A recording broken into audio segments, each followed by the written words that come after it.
evening. Yes, it's Wednesday Night Live, boys and girls. Welcome along. Wednesday, the 16th of February 2022. Good evening and welcome to our little chat show coming to you from Bracknell in Royal Berkshire, boys and girls. Have you got wind where you are at the moment? Gary, my nephew, and his family are on holiday at the moment in near Sleaford, I think it is. They've got like one of those lodges. They're there for the week, which is they're having a nice time there. But he's already told me it's quite windy there. It was windy here this morning down in the south, but only like windy where you sort of think it's a good time to do the washing. Do you know what I mean? And it won't take long to dry. Of course, well, it wouldn't take long to dry, and it was probably just about dry, except it started raining, and I hadn't noticed. So it's wet all over again. But have you got wind where you are? I gather, according to these news reports, there's two storms.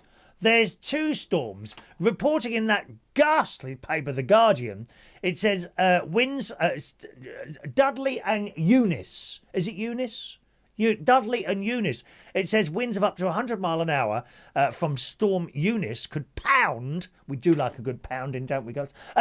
Could pound coastal parts of West Wales and southwest England on Friday. Okay, with forecasters warning of power cuts, large waves, and significant travel disruptions. And that says it's treacherous for most of the UK. That's on Friday. But I think there's another one now. That's Eunice, isn't it? What's the other one? Is it Dudley? Yeah, the other one's Dudley. Here we are, Sky News. Storm Dudley News. Where's that now? Storm Dudley. Well, which one have you got? Have you got anything yet? As a matter of interest, any winds or anything going on? Completely different to, of course, 2 days ago when it was lovely and sunny out there. You know, walking around. I will say one thing. It ain't cold, is it? Not cold at all. I put my nose out of the back door, usually when I'm doing my breakfast, right? And I cut up an apple. You know, I chuck the core out into the garden. And this morning at about 7:30 when I was doing that, I just thought, well, it's not cold. Not slightly cold even. You know, I walked up to the swimming pool and I had to open my coat. Because, of course, you're walking as well. That makes you a little bit hotter anyway. I had to open my coat. I was so warm, funnily enough. I'm so pleased I've rejoined that swimming pool up the road. You know, you get in the pool and you are not cold. That's what I got fed up with. I told you last week, didn't I? I got fed up. We were using, I say the council one, but it's actually not run by the council anymore. I think Virgin, is it Virgin? No. I can't remember what they're called now. Fitness something or other. Anyway, I think they probably rent the whole thing from the council. I'm not quite sure of the setup, but we got fed up going in cold water. It was always freezing cold. Always freezing cold. If you're new to the show, a warm welcome along. My name's Chris. You can join in directly with me by sending a text. Top left-hand corner of your screen is my text number, 07451 287 337, or you can send an email to there, boys and girls, all right, chris@unitedkingdomtalk.co.uk. Take your pick there. That comes directly to me. I also dip in and out of the chat box to see what's going on there, but quite often I'll miss your message in there because there's so much going on in there, all right? There's also moderators hoping to take out Russian trolls and things like that. It's all very exciting on the show. And we have to say a big thank you already, even before I started the show today. I heard a little tinkle. But I can't find it now. Hang on, where is it? I heard a little tinkle come in to my PayPal account. Gary Ross has also already sent a tip in tonight, so thank you very much, Gary. Which, if you don't mind me saying so, Gary, I think it's a bit of a mistake to send something in before I've even started. You might not like the show, dear. Yeah, there's no refunds, dear. Once you've left the shop, that's it. There's no refunds at all. All right. So let's have a quick look at those texts this evening. Already Jason Hughes is with us. Good evening, Jason. And there's Gary Ross as well. There's Gary. Thank you, Gary. And as I gotta say, once again, thank you very much for your tip tonight, Gary. John Parrish is there. He says, evening, Chris. We all want to hear about your date with the Eastern European lad. Who said he was Eastern European? I never said that.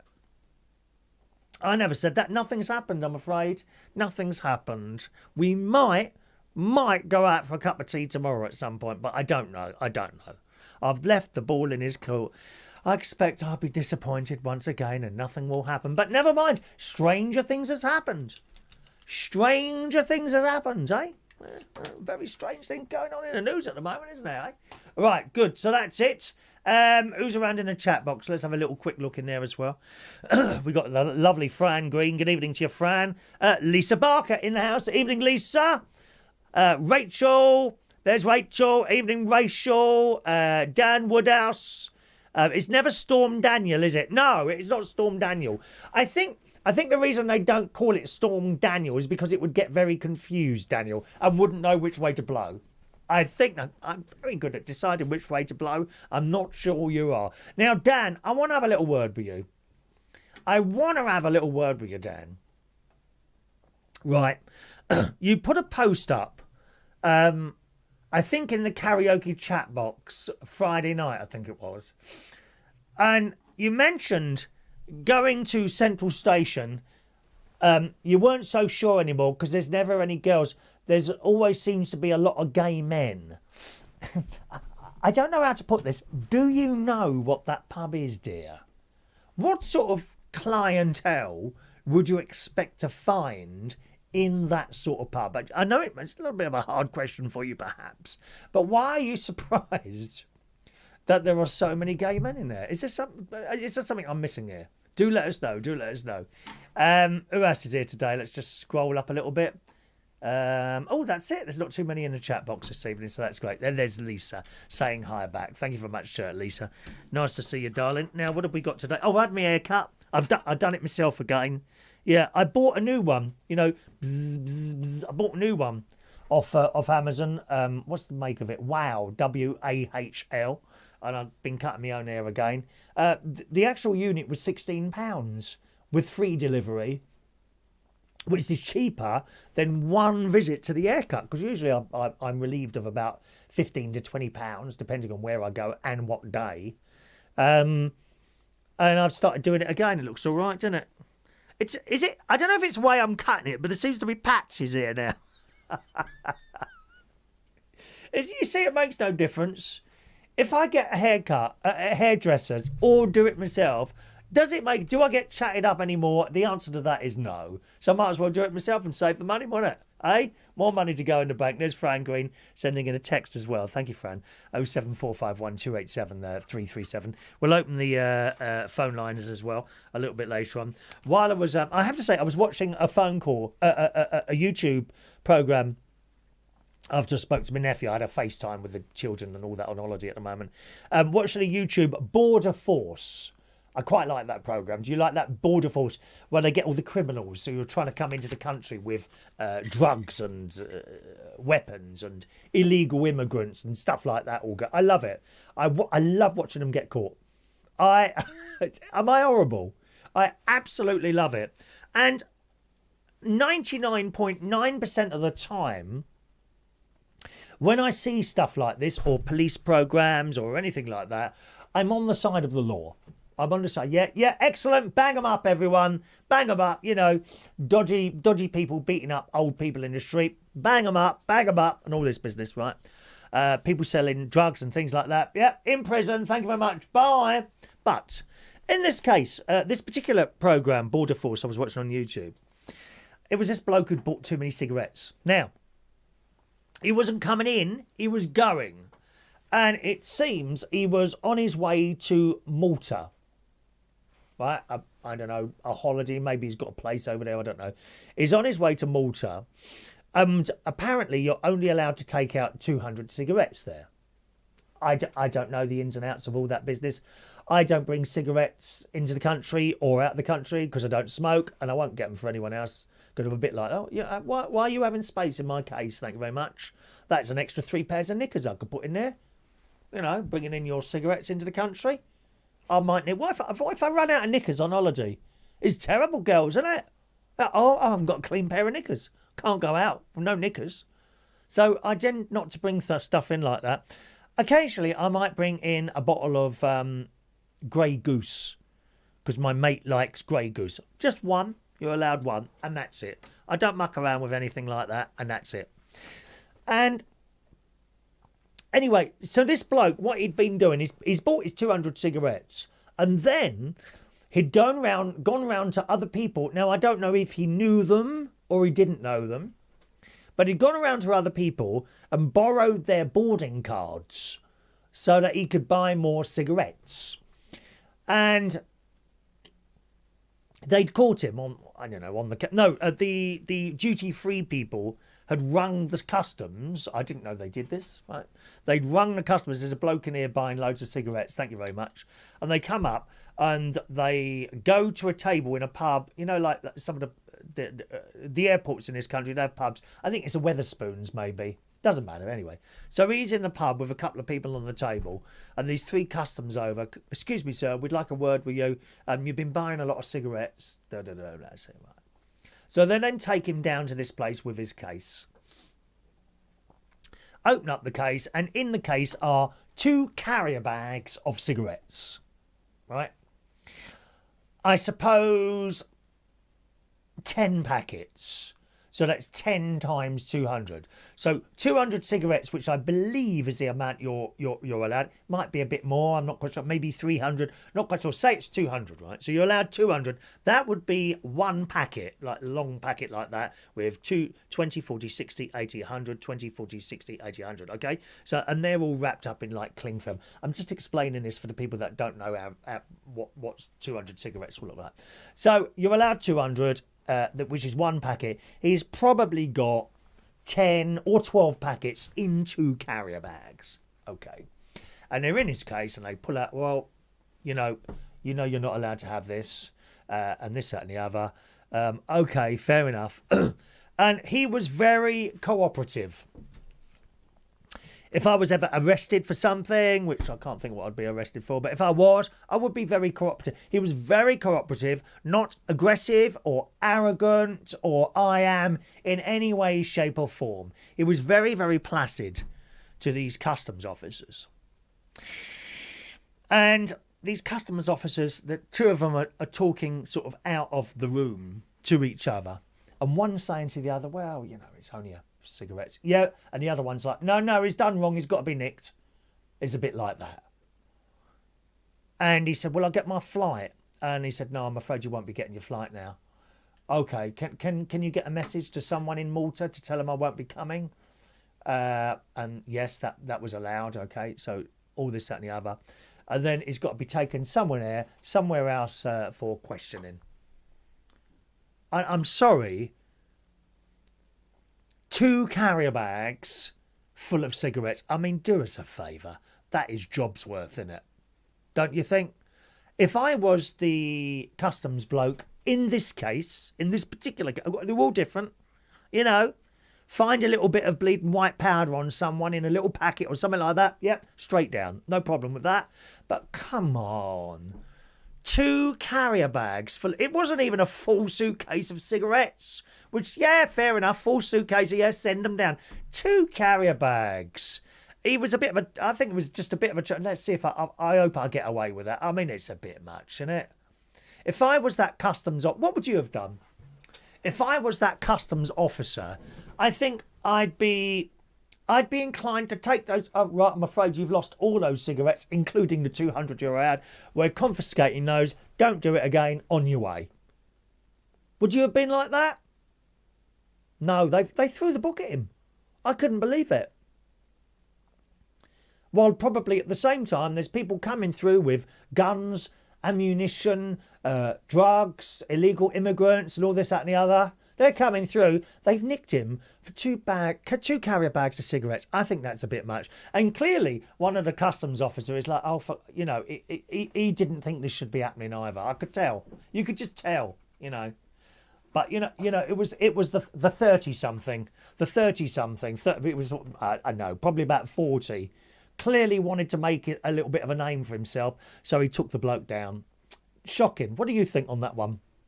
Perhaps you think, yeah, absolutely, a crime is a crime and that's it.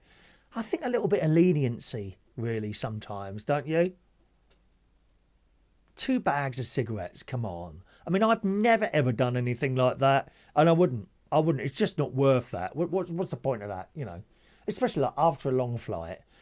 You want to go through that thing and out the other end and into your car and get home as quickly as possible. You don't want... You just imagine how tired you are after even a short flight of a couple of hours. You're so tired, aren't you? Really. And then to give yourself that aggro at the other end of maybe... And then there's all that worry. I'd worry myself silly if I had anything dodgy in my suitcase. It would worry the life out of me that someone's going to pick me up. I thought it was a bit much, to be honest. The other thing is, of course, what worries me at airports. Like you check your bags in and they ask you all those questions. Have you packed these yourself? Has anyone given you anything? They always ask the same questions. No. That's fine. You put your bag on there and then they push a button and off it goes. Right. So, how do you know someone from that moment picks up your bag and puts something in there, right? Then it goes on the plane, it comes off the plane, comes off the other end, goes around that twirly thing where you collect your cases, you go through, someone opens your bag, oh, there's something in there. And of course, you haven't put it in there. How do you know that no one else interferes with that bag? Because people have stuff nicked out of bags, don't they? There might be like a criminal who would put something in your bag and then at the other end, so you've come through, then the criminal's waiting outside for you, right? And it says, I've put something in your bag. Do you see what I mean? How do you know no one else has put something in that bag? It worries me. You know what I'd really like is the option perhaps of sending your case in as normal and you go on your flight, come off the flight, collect your case at the other end. I would like the option at that point, once you've got that case in your hand, to then go to, and I'd be happy to pay a few quid for this, say £5. I would be happy to pay £5 to then go to an x-ray machine. Hello, I've just got off this flight. Here's my bag. I'd like it x-ray, please, before I carry on. So I've got nothing dodgy in there. I would absolutely pay for that because I don't trust all these other little people that are all in the way. You know how it is. The people that push the button and send your case on that conveyor belt.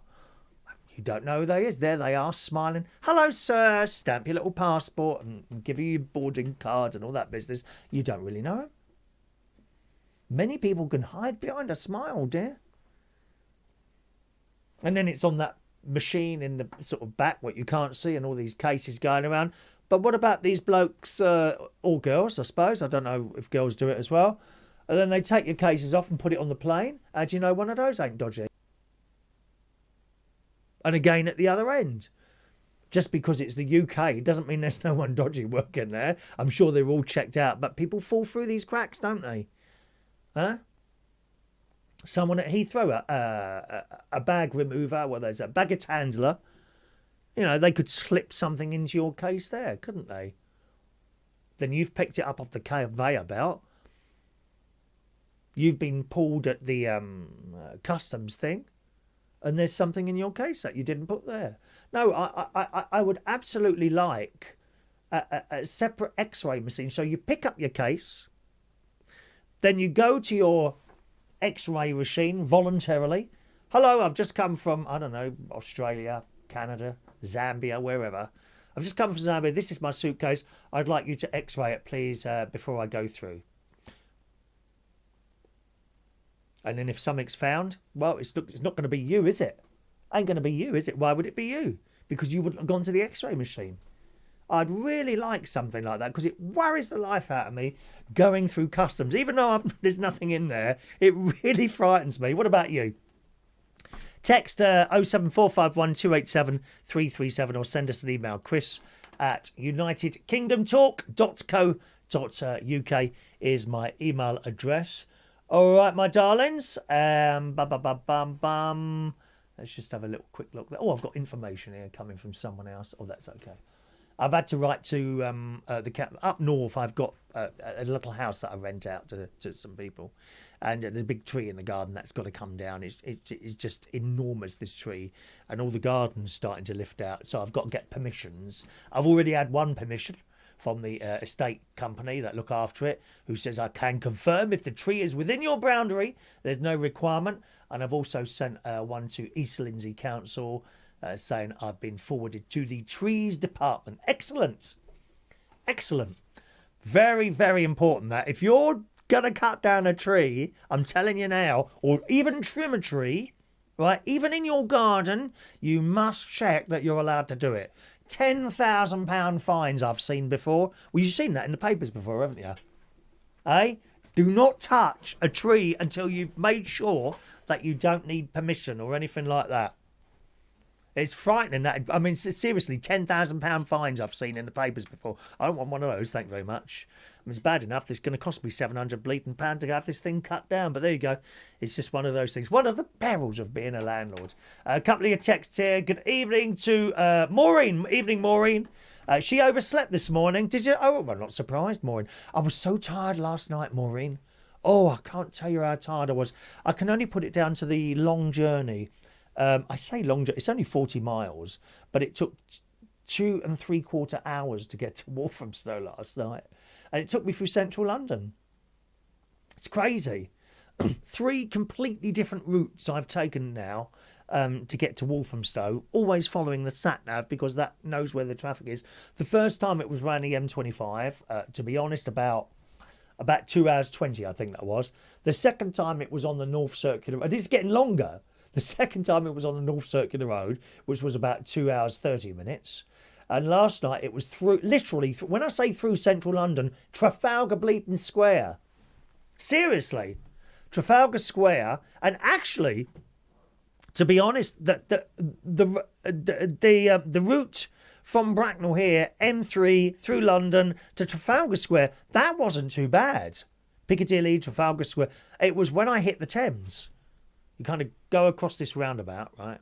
You go Buckingham Palace, come through Trafalgar Square, and then you either go straight over the roundabout to the River Thames or turn right to go to Buckingham Palace. Right? Anyway, so I've gone straight over, ended up at the Thames, and it was the road where next to the Thames, Lower Thames Street, I think it is, or Upper Thames Street, one of the two. It's on the north side of the river. It was that road that was the worst. It took me 45 minutes to do a mile. Nightmare. I mean, of course, I always get there on time. I always leave plenty of time. So I was still there 10 minutes before I was due to start, but still. And I thought, oh, well, it's just how it is. But I got really tired. I don't know if you noticed that it was round about 9:45. I got ever so tired. And of course, we carried on the night. It wasn't too bad. It was a nice night, actually. Nice night in there last night. And I got in a car. I was so tired last night. And I got in this car. And on the way home, I stopped at the Asda petrol. There's an Asda petrol station on the way home where it's 142.7, which is a lot cheaper than probably where you are at the moment. My sister, she told me that the cheapest place what they have near her is in a place called Horncastle in Lincolnshire, and it's a Shell garage. And she says that's 149 now. 149. I mean, how much higher can this blooming petrol go? But I got it for 142.7, and I carried on coming home, and then I stopped at a BP garage. I was so hungry. I was really hungry last night for some reason. Although I did have a nice piece of chocolate birthday cake from Vera. It was her birthday on Monday, and she had a little bit of a birthday cake, and she saved me a bit. How kind is that, eh? Hello to so I was tired as well, Maureen. And actually, the whole day I've been tired. So the time I got to bed, it was about, because I wanted a cup of tea, and it was about 2:15 before I got into bed. I'm up again at 7:15, of course, to do the radio show in the morning. And when the radio show's on, I'm not tired, right? I'm tired up to the point it's counting down 5, 4, 3. I have a countdown in front of me, right? Which counts down actually from 30 minutes. 30 minutes, so 30 minutes... 29 minutes and 59 seconds and so on. And, right up to you count down, and then as it gets closer, I wake up. Seriously. And we're now at like a minute, and I'm wide awake at a minute. And 5, 4, 3, 2, 1, bang, and I start. Right? For the radio show, I'm not tired. The moment it finishes, I'm like that again. But I did manage to get up to the swimming pool and did my 60 lengths. And that was fine. I'm so pleased I'm going up to that pool, though. It's not cold, that water. So good evening to Diane Jebb. Hello, Diane. Thank you. John Parrish says the baggage story reminded us of the Philippines. The baggage handler would hide a bullet. Look at this. Look at this. Look at this. From John Parrish. That baggage story reminded us of in the Philippines. The baggage handler would hide a bullet in your case. Then another would stop you in customs and threaten you with prison unless you gave him or her 500 quid. Now all the cases are wrapped in cling film to stop that. Very frightening. Yeah, I've seen that cling film thing, John. I always thought that was to stop the case opening. I never thought of something like that. Wow. Did that happen to you? It's shocking, isn't it? Absolutely shocking. Thank you, John. Good evening to Paul in Cornwall. Very windy and wet in Cornwall tonight. Thank you, Paul. Stay inside. Stay inside. That's what I say. Let's have a quick look up here. Anyone chatting away here?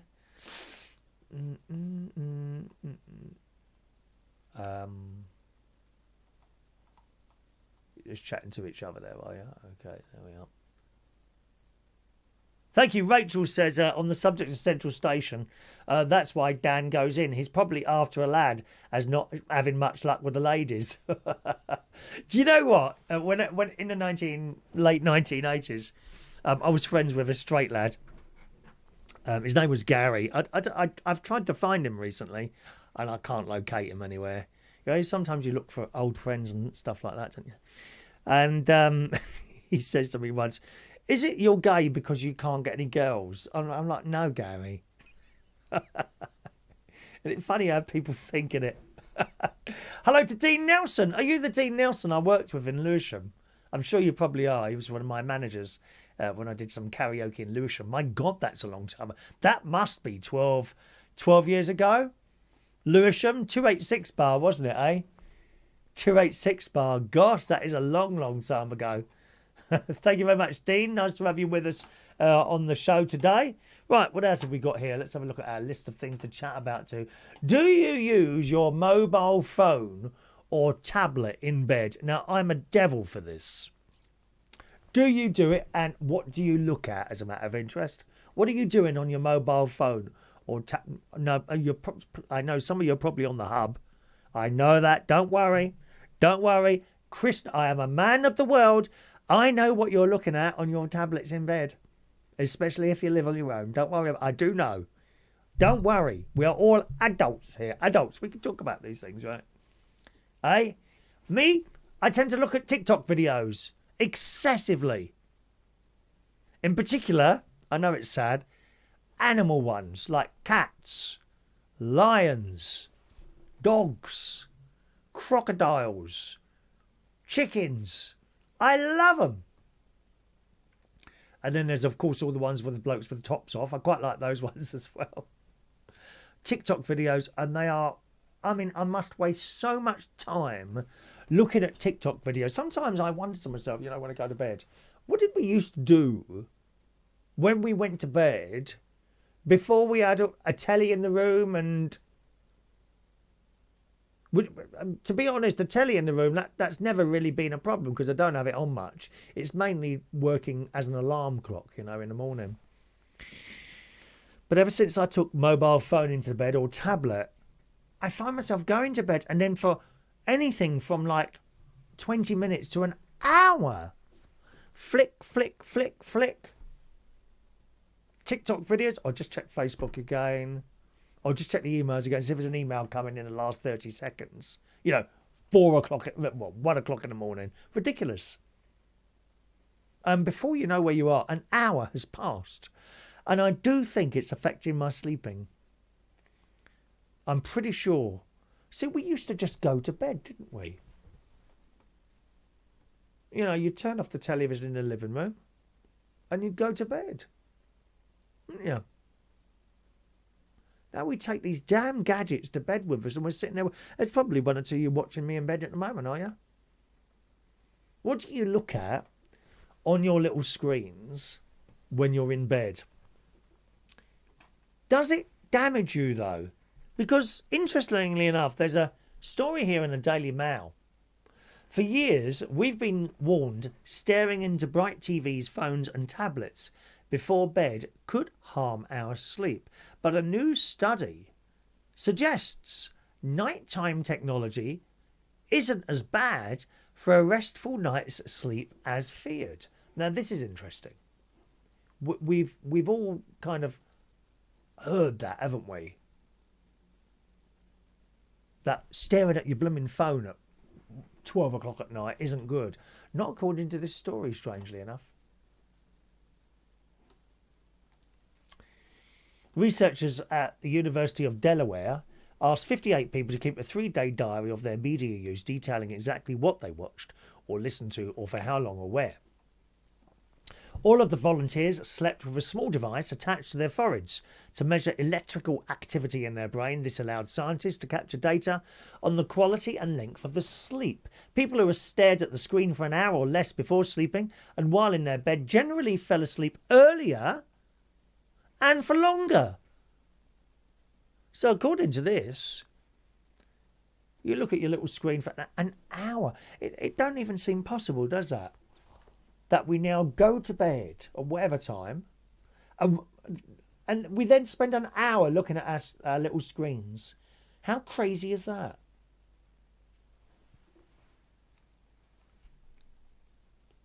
I certainly remember being a little boy and I'd come up to bed, get into bed, Mum would come and kiss me goodnight. Good night, Mum, lights off, and go to sleep. Now we spend an hour looking at what? I mean, looking at what? People's dinners, people rowing on Facebook. What's that thing again? TikTok. TikTok videos of cats. Why? Why can't we just go to sleep like we normally did? I'm just as easy to blame. I do the same. Right? I wanted to not leave the mobile. I do turn the mobile phone off. Once I decide to go to sleep, I turn it off, on the button, screen, but not silent, off, no power. Ideally, I'd leave it downstairs. I could charge it downstairs and turn it off there. The problem is I don't have a landline anymore. So if perhaps I was in bed and I woke up, I don't know, some terrible pain in my chest or something like that, if I haven't got that phone next to me, then I'd have to go downstairs and might not quite make it. Do you see what I mean? Huh? I mean, you could argue, well, you've got to turn the thing on as well. I mean, it's not instant, is it? You pick that phone up, you don't push the button and it's on. You push the button, hold it, and then it comes on about 10 seconds later if you're lucky. Then you've got to put all the codes in it to get the damn thing to work. There's a lot to be said for still having a landline, I believe. It says they found people who exceeded an hour on their screens before they slept or multitasked while doing so had later bedtimes and less overall sleep. Researchers didn't provide detailed figures of how much more or less sleep participants had based on their media habits. So do you do that? And what do you look at before you go to bed? Do you read the paper? I have the Daily Mail on there as well. Read bits of the Daily Mail. Because, of course, I think that the new paper comes out at midnight. I mean, it's updated throughout the day, but at midnight you get a new front page, don't you? If you log on at midnight. If you have a look now, I don't know what the front page is on the Daily Mail online at the moment. I mean, I don't buy a paper. Does anyone buy a paper still? I don't buy one of those. At the moment, it's about the Queen. She says, what's this? As you can see, I can't move. The Queen, who's 95 now, God bless you, Your Majesty, admits her frailty for the first time, but still manages to smile as the latest royal dramas engulfing both Charles and Andrew threaten to overshadow her jubilee. She's just fantastic, Queen. Just fantastic. 95 years old and she's still doing all that stuff. How does she do that? But that's the front page at the moment, which will probably change at midnight. Have a look just after midnight. It probably would have changed. John Parrish says... It never happened to him, the business with the bullet put in the baggage. But Sherry's friend got pulled over and paid. A lot have since been in prison for that scam. Good. But they keep up with the cling film. Still goes on. Good. Oh, you wrap it yourself, do you? Oh, I never thought about that. Yeah, of course you can, can't you? Yeah, you can do it yourself. I know there's... oh, I've got a sneeze. Oh, excuse me. Excuse me.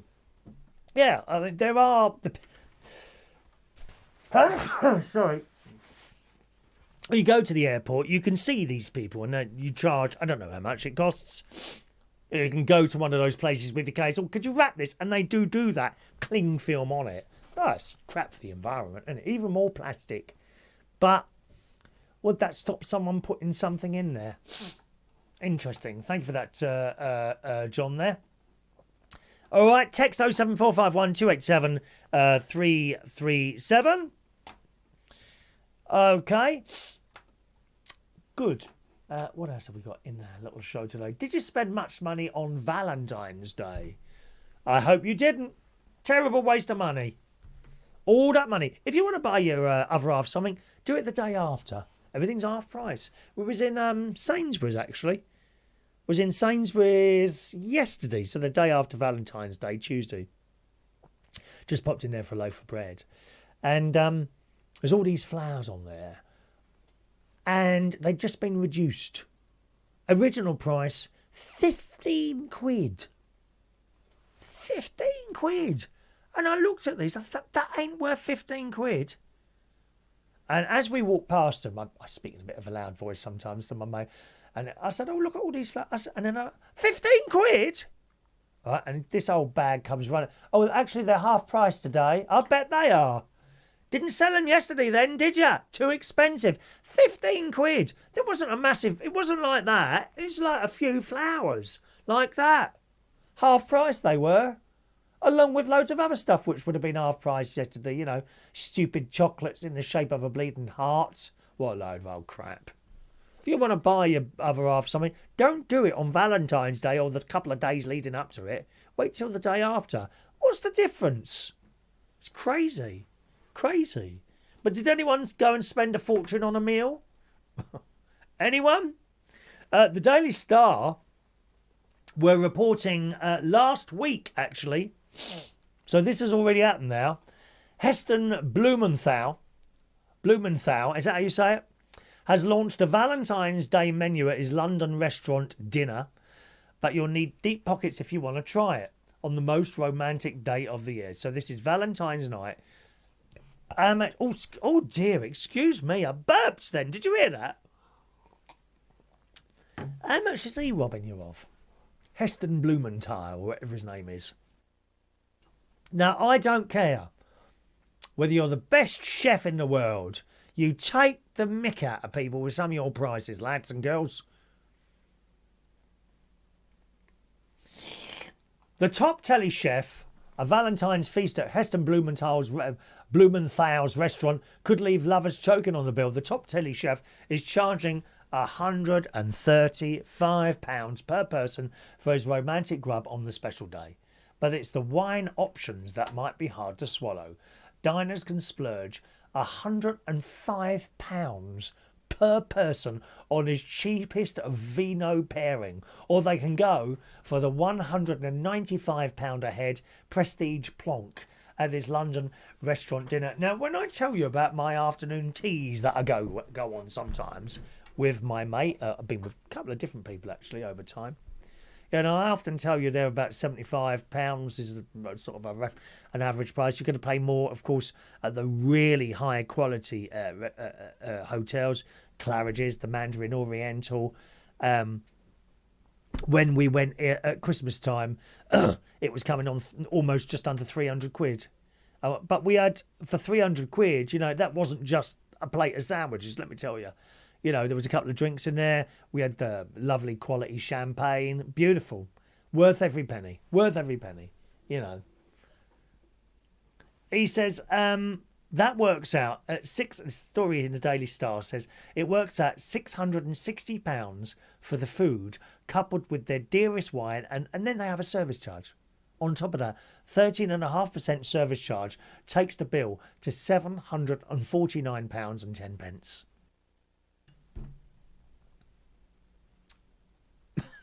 It's mad. I mean, you're better off going down to Marks and Spencer's. You can get the dinner for two, can't you, type thing for, I don't know, 15 quid, 10 quid, 15 quid, 20 quid, something like that. That's crazy. His menu is truffle and mushroom parfait and grilled bread, followed by almond, saffron and veal sweetbreads with smoked eel. I mean, it sounds absolutely vile, doesn't it? It sounds absolutely vile. Let me read that again. I'll read that to you again. Mushroom parfait and grilled bread, followed by almond, saffron and veal sweetbreads with smoked eel. Well, I can't think of anything worse. And then after that, it's followed by duck with red cabbage and pickled cherries, or salmon dressed in champagne with roasted leek, parsley, caviar and seaweed butter. I mean, seaweed? What on earth is that seaweed butter? Is there bits of seaweed in it? Not for me. I'm sorry, it's not. I mean, really, not for me at all, that. Don't like the sound of that. Dessert is smoked walnut mousse with poached pear, salted caramel and vanilla ice cream. I wonder how much the pudding is on its own. How much would be the vanilla ice cream? I bet that's about 50 quid a bowl. And you know how much you'd get, don't you? Huh? You wouldn't get one of those portions you do at home. Actually, I got told off by my mate the other day. He bought us round one of those Kelly's tubs, you know, square things like that. Kelly's ice cream, honeycomb, delicious. And we had berry strudel, which I got from Aldi. Oh, it's delicious, this long thing with crisscross pastry on the top, like round, all around it, and berries in the middle, oozing out in the oven. Oh, it was delicious. So we had half of that, not half each, we had half of it, which I split in half, and he had half. I said, how much ice cream? Oh, a big dollop will do. So the Kelly's ice cream, it's like, if you open the top, you'll notice if you've had it, it's like sections like that. 1, 2, 3, 4, 5, 6. There's probably 10 sections. So I gave us like 4 sections each. And he said, that's supposed to be 8 portions. What, for mice? I bet you wouldn't get that in Heston Blumenthal's restaurant. A great big dollop of ice cream. Be like a little square in the middle of your plate. Thanks very much. That's 50 quid, please. What? Because I bet he don't even cook it himself. He'd get one of his skivvies to do it, wouldn't he? Wow. The set menu at the 2 Michelin-starred restaurant in Knightsbridge includes a glass of sparkling rosé per person. Not sparkling rosé. Don't say champagne, like what we have at our afternoon teas, dear. But the expensive treat could still well be worth it. A recent fair comment, a recent diner gust on TripAdvisor. Absolutely fabulous from start to finish. It's very pricey, but completely worth every penny for the food experience and service. Now, you see, I've said this to you about our afternoon teas. We've only had 2 that we didn't really like. One of those was in Selfridges. Wasn't impressed with that one at all. Afternoon tea in Selfridges was a very disappointing affair. And there was another one. I can't remember what the other one was now, which wasn't a disaster, but it wasn't as good as what we expected. Do you see what I mean? But the Selfridges one was a bit of a, we weren't impressed with that at all. No, sir, there was no service. There was no service. Best ones, of course, Claridge's, Mandarin Oriental, absolutely the best ones. Oh, I can't get over how good they are. Anyway, there we go. That's a lot of money for a dinner, isn't it? Is anyone answering any of my questions tonight? You're just talking to each other. Is there any point in carrying on, dear? Let's open the phone line. There we go. Just a minute. Let's just open that phone line if you want to call in about any of this stuff today. 1 second. There's my nephew. Evening to Project Man today. Evening to you, sir. Gary Butler is in the house. Hello to Brew, a bit of rickshaw. God save the Queen, 75 years in the same job. Uncomplaining, 23 years in the same one. Isn't she fantastic, eh? Her Majesty. Wow. What a lady. What a lady, and long may it continue. Hello to Michael Lawrence. Evening, Michael. Hello to you. He's sent little bits of chickens as well. Lovely. Thank you to you. Rachel says, I look at my phone in bed.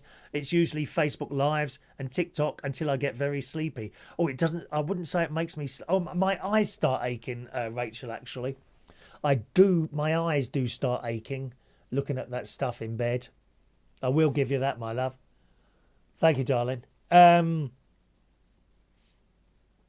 George Bond is there. Good evening to George Bond, advertising his YouTube channel as usual on my channel. Thank you very much. Hello to Gar L. Gar L. Hello, Gar L. Welcome along to our show, Gar L. Greetings to you, sir.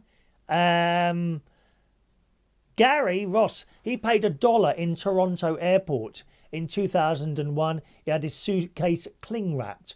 Oh, well, that's all right. $1's okay, isn't it? But it would stop anyone trying to slip anything, or at least when you got it at the other end, you would be able to see it's been split. That's a question for you. If you know when you pick up your suitcase, right? This is kind of along the lines of what I said to you earlier. I'd quite like an X-ray machine, which I would voluntarily put my case on before I took it through, so that if anyone's put anything in that, then they'd know. Then they'd know it wasn't me, wouldn't they?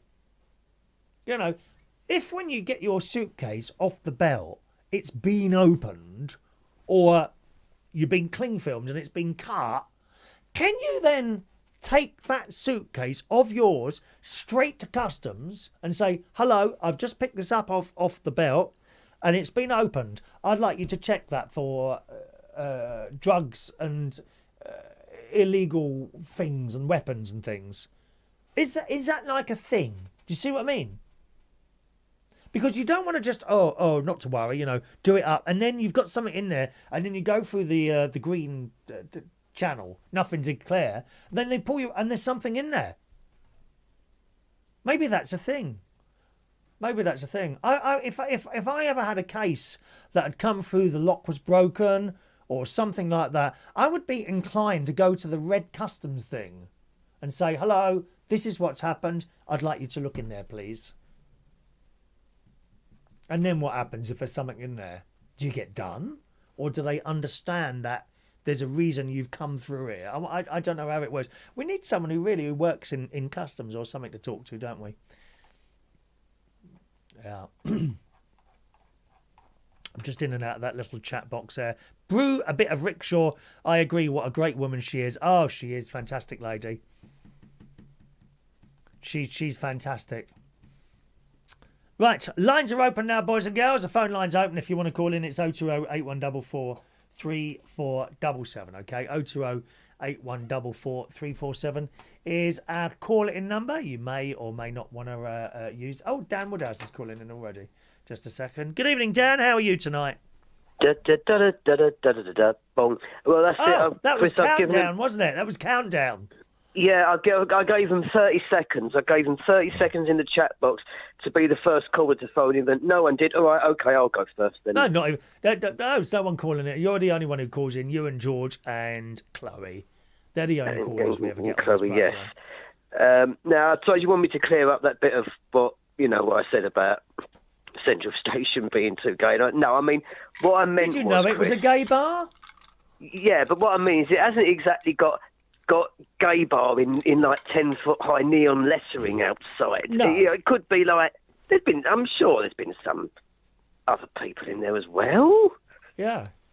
There's been, I'm sure, but maybe it's just not. I mean, I'm not always keen on places that are like set for like one demographic. I like places to be of everybody, yes. Everybody. But yes. Perhaps some people feel safer in.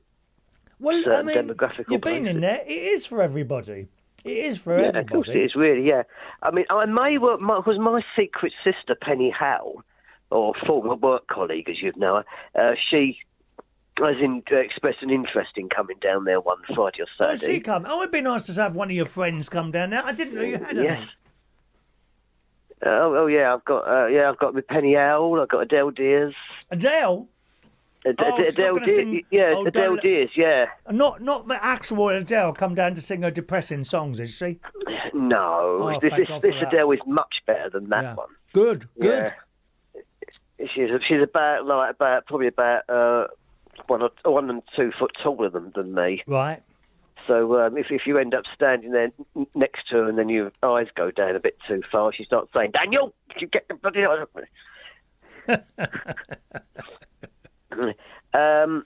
Anyway, so what was the other topic you had for tonight? Oh, beds and devices in beds. Yeah. Yeah.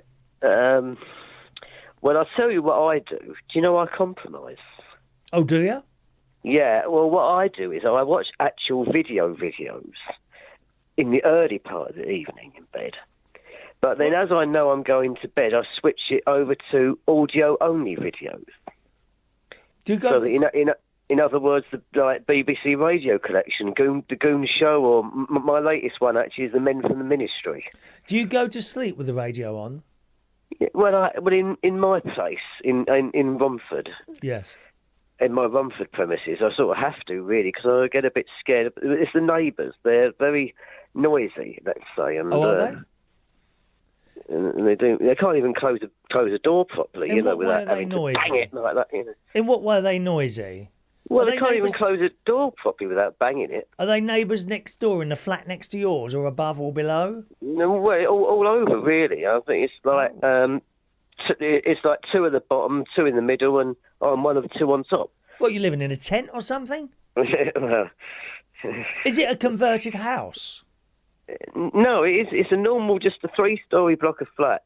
Oh, it's a purpose-built with a 1 level, a 2 level, and a 3 level, and I'm on the 3 level, so I get to see everything that's going on outside. And you can hear all your neighbours? Yeah, they will come in. They will Oh. slam doors. I can even hear them having conversations Oh, that's downstairs. awful.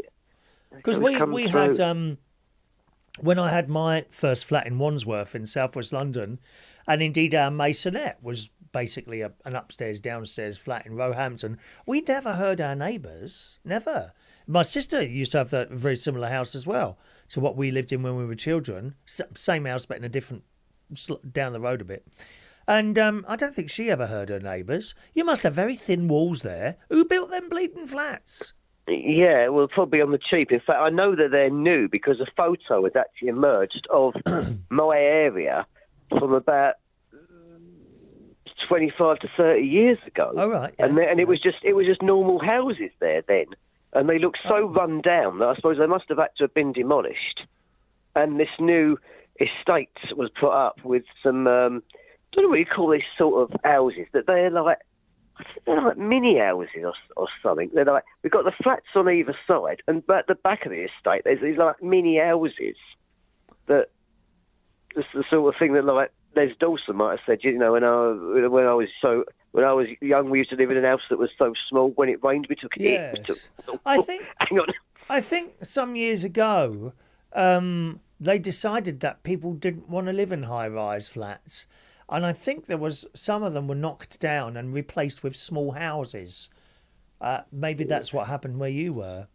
Yeah, well, no, there was no you are. high-rise flats around there, but it was certainly, because I mean, all that photos remembered it. It's all come back to me now what that area did look like before I even lived there. I used to go past it quite a bit. And even had an Esso garage. That's been replaced by flats now. Is it?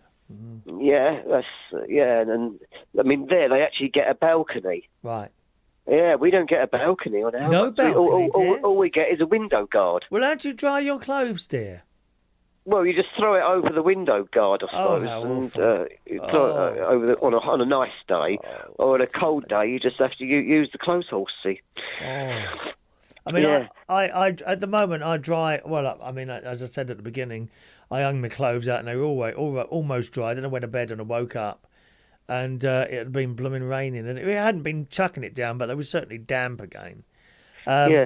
And the rest of the time I do dry my clothes in the kitchen on a clothes horse over the back of chairs. But I think when I get my kitchen decorated, which I'm hoping to do this year, not done, Not as in replace, just painted. You know what I mean? Just a bit of paint. When that's done, I think I might well get one of those heat pump tumble dryers because I'm fed up with clothes hanging all over. And of course, you know, if it's not hot, if it's not cold and you haven't got the heating on, they take, because as you know, my heating's on very low. I only have mine on 15 or 14 and a half even. And it's taking days to dry, and all this blooming clothes is hanging around all over the place. So I might get one of those heat pump tumble dryers because they're not very expensive to run those. Yeah, and I tell you what, as a tenant to someone who actually is a landlord, here's a thing, right? You know, I just said about that safety guard over my actual room window. You know, that's meant to be they call that's meant to be the so-called fire escape. What do you mean? They expect me, if there was a fire, that I'd actually open that door and hurl myself 3 stories down to the ground. Oh, could you make a video of that? I think the ratings for this show would shoot up if I could get a video of you jumping out 3 floors up. You'd make a terrible mess, wouldn't you, love? Well, I'm going to give not necessarily you, but everyone, any landlord listening, a suggestion, right? Oh yes. I'm going to suggest that anything above 1 level in a flat should be fitted with a back rope. A back rope. Yeah. You know what Batman had when they were like so many stories up, and he had to get it was down. a pole, wasn't it? A pole. No, it was like a rope on a sort of hook. Oh, was and it? he took this thing on the side, and then they like abseiled down these flats or something like to get to the ground. Him and Robin. Yeah. What is this? What did you call it? A safety guard or something? Well, yeah, it's like the actual window. It's just like there's like, I think 3 metal bars and then some wire mesh in front of that. Well, what's that for then? Pigeons? Well, that's just so you don't, like, if you're not standing there, you don't fall over and fall out the window and then fall on the ground. Do you know again. what? There's just too much of this going on. Oh, we must build a fence in case someone jumps off and all this, that and the other. Listen, mate, if you want to jump off, you'll find a way to do it. All this money is wasted just in cases, and then they start filling in ponds because people can't be bothered to watch their children all the time, and they fall in a pond and drown, so they fill them in. Just in case. Honestly, the money that is wasted protecting people who should be looking after themselves. Stupid people. The same stupid people that wander across roads staring blankly into their blooming mobile phones. Stupid people. I mean, some of them deserve to be run over, I'm telling you now. Oh yeah. Ridiculous. Don't get me started on them. Ridiculous. Yeah, I get them all the time. I don't understand why you've got to have a safety thing up against your windows. So you can't open your window then? Is that what we're saying here? Oh yeah, I can open it. Well, it's an actual door. French doors, French windows. Right.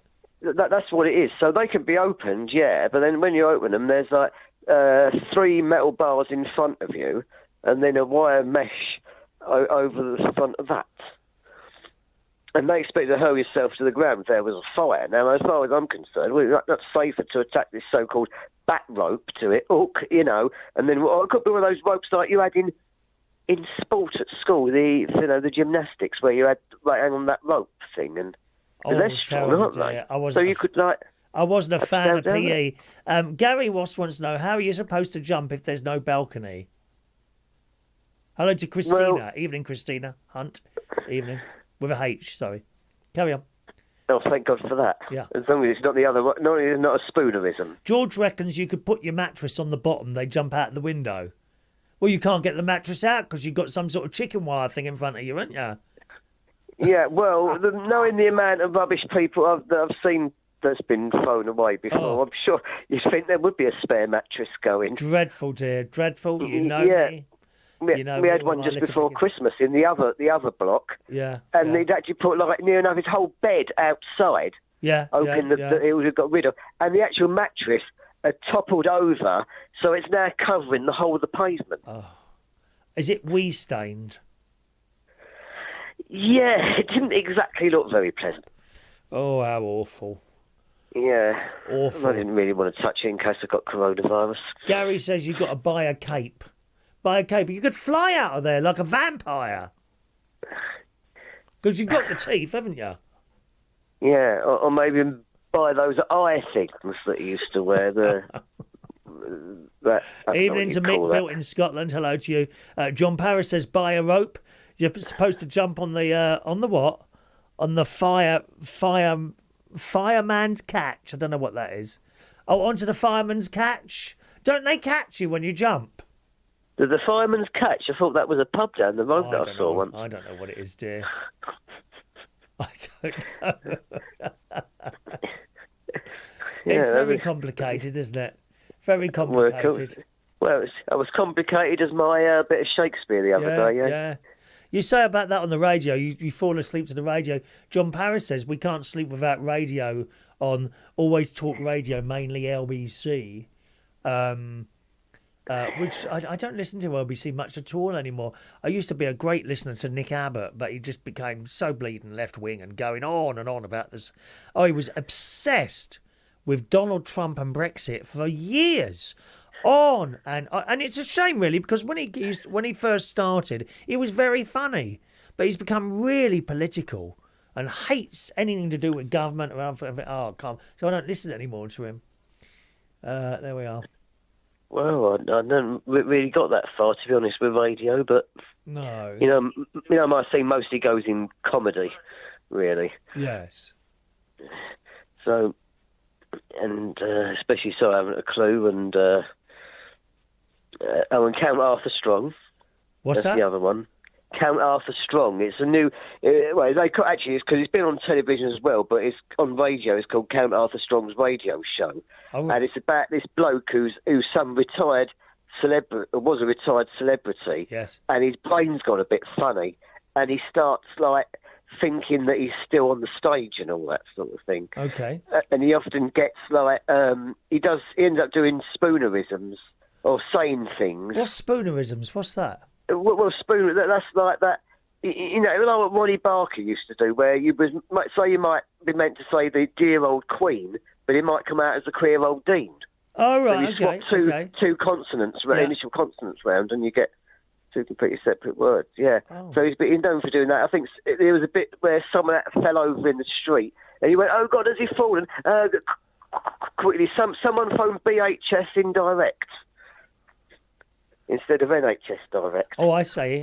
I'm with you. Yes. Yeah. Are you're a fan of Countdown? Are you? What about Anne Robinson? Well, or what? Do you know what? I really paid much attention to that recently. I mean, it was more a time. I was more into. It was like the thing to come home from school to. Yes. But I think where they ruined it, the first thing they did ruin it was making it 45 minutes. Because it's about when it's a nice half hour. Yeah, half hour is about right. I agree. Half hour for something like that is about right. But there are so many quiz shows on there, you don't know what to do. So just stacks and stacks of blooming quiz shows on every day, isn't there? I'm fed up seeing them all. You think there is? I don't think there's enough. There's not enough what there used to be. Do you think they run out of questions eventually? I mean, there's nothing wrong with Ask the Family. That was quite good, wasn't it? Very sensible. Yeah. Quick on the buzzer. Yeah. Oh, actually, I'm glad you mentioned that bit, because I remember the other day. Oh, because Bamber Gascoigne died, didn't he? That's right. Yes. Yeah, and I was only thinking about University Challenge and how really bastard them questions are. But oh, yes. Yeah, I agree. Then you start thinking, hang on, but then you're just lucky when you do actually get one right, and just occasionally, I have. I don't think I've ever got a question on University Challenge correct, ever. Yeah, we never. Well, in fact, I got a question right. What? I don't think I've ever even understood the question, to be honest. Well, they've asked questions like...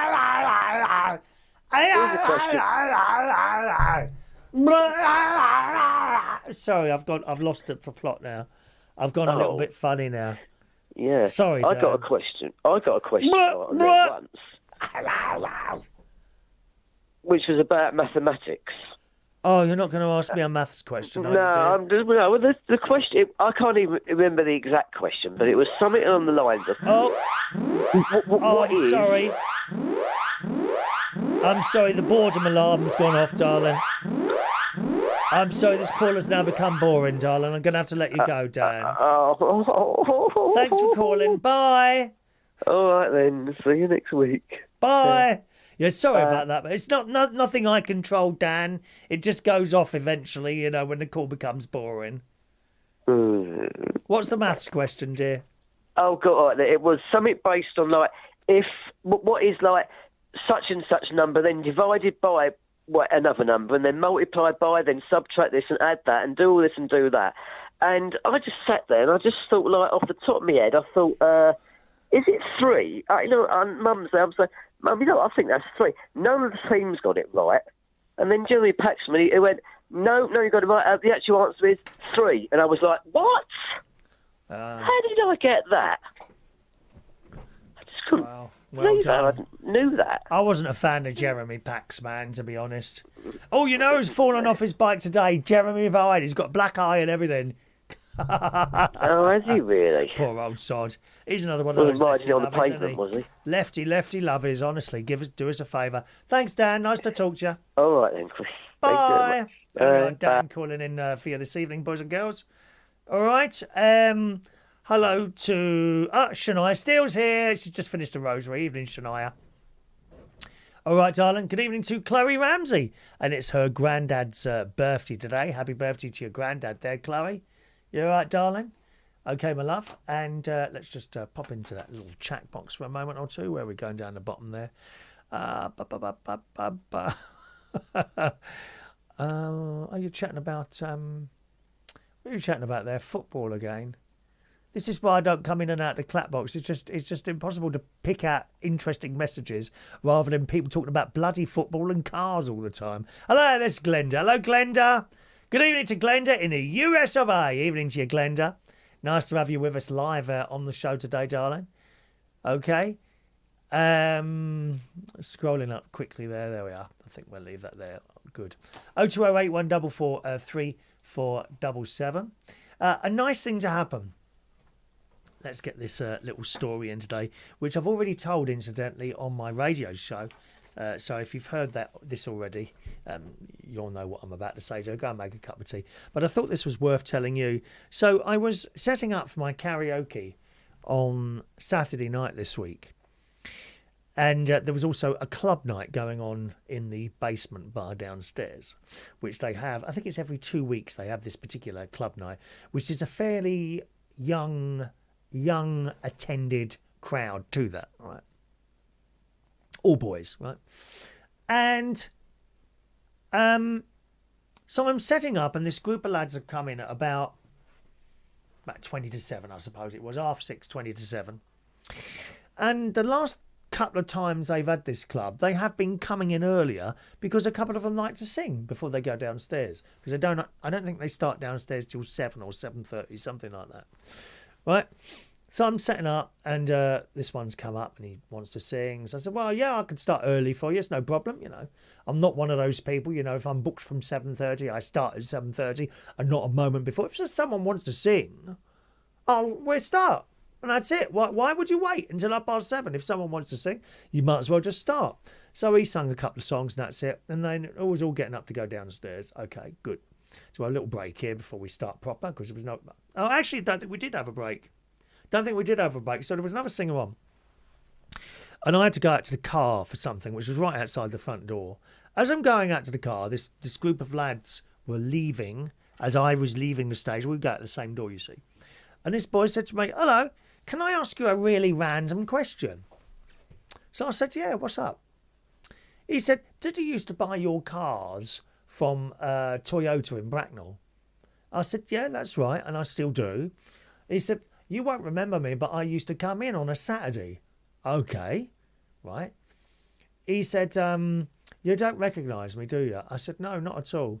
He said, I was the little boy who used to come in there every 2 weeks on a Saturday with my mum because I like cars. And the people in Toyota were always very accepting of him, if you see what I mean. He basically just wanted to walk around, look at the cars, talk to the salesman, sit in the cars. That's all he did. I said, did you used to talk to Suzanne on the front desk? He said, that's right, yeah. I said, yeah, I remember you. Blimey, you were that tall last time I saw him. I said, how old were you then? 9, 8? He said, I was 10. He was 10 at the time. And I said, well, what are you now? 18, 19, 20? No, you're not 20, are you? He said, no, I'm 19 now. He said, I thought it was you, and I always remember because you would talk to me because I was at the desk with Suzanne. She's like the meet and greet lady at the. She's ever so nice, stick thin. She is vegan she is, and I'd be talking to her, and he'd arrive with his mum. I mean, I must have only met him once or twice. Can't be more than twice because I don't usually go there on a Saturday. I usually do my stuff during the week. I don't know why I was there on a Saturday. Might have been a salesman thing. I don't know. Whatever. But this would have been 9 years ago. 9 years has passed. And I absolutely remember him standing out and he would talk to me. Oh, what car have you got? So I'd tell him, a Yaris. It was a Yaris at the time. And he said to me, it was Yaris's you had, wasn't it? I said, that's right, yeah. And he'd be talking and I got a Yaris.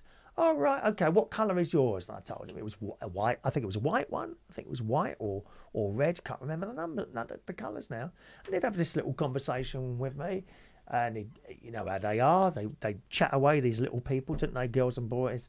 And he said, what car would you like in it? Also, I'd like one of those. And I remember pointing to the big Toyota...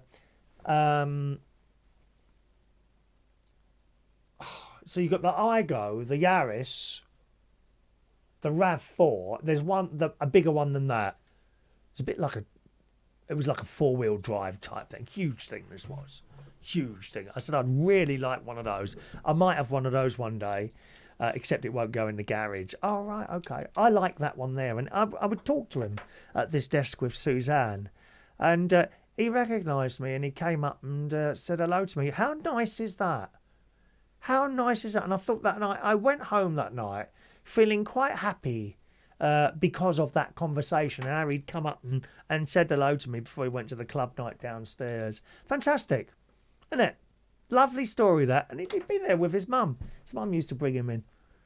What was nice also was the fact that the Toyota staff were quite accepting of him to walk around and just do, as long as he didn't put finger marks all over the cars. They're always polishing those cars in the showroom, aren't they? Eh? Okay. Where are we? Such a nice story that is. I had to steal that with you. Jason said he was probably stealing the stereos. Well, you can't do that anymore, can you? Do people have radios nicked anymore? Because they're kind of built into the dashboard, aren't they? I had a car stereo nicked in the 80s, one of those. Because you used to...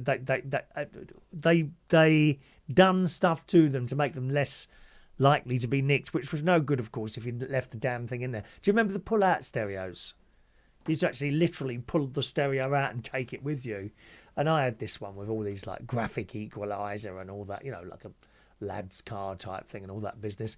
And I just left it. No, I'll just leave it in the car today. No, that was gone, mate. Smashed window, gone stereo. Because car radios back in the 70s and 80s, it was like an extra that you'd have to have put in, wasn't it? Nowadays, as time progressed, first of all, they brought out the pull-out stereos that you could take with you.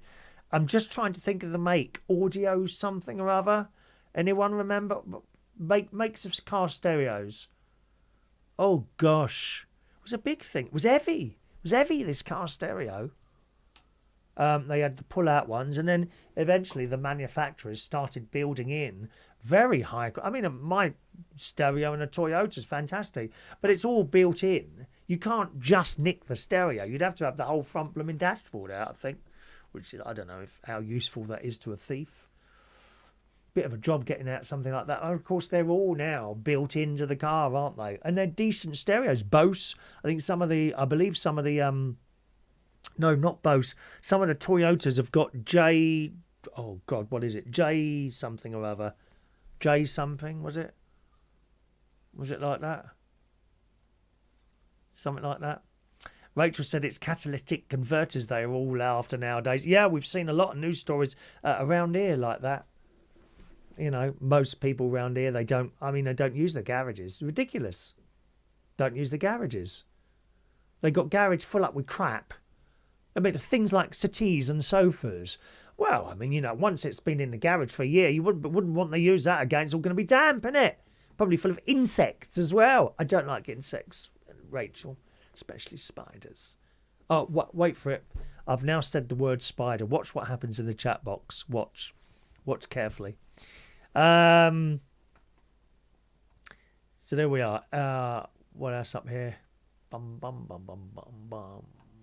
Right. Okay. John says, I had an unstealable radio in my new car. They just nicked the car. Mixer stereos are cheap nowadays. What's the one became? J-Lo? Oh, God blimey. It's a very, very well-known brand of speakers and car radios. I can't think what it's called now. God. High-end, hang on.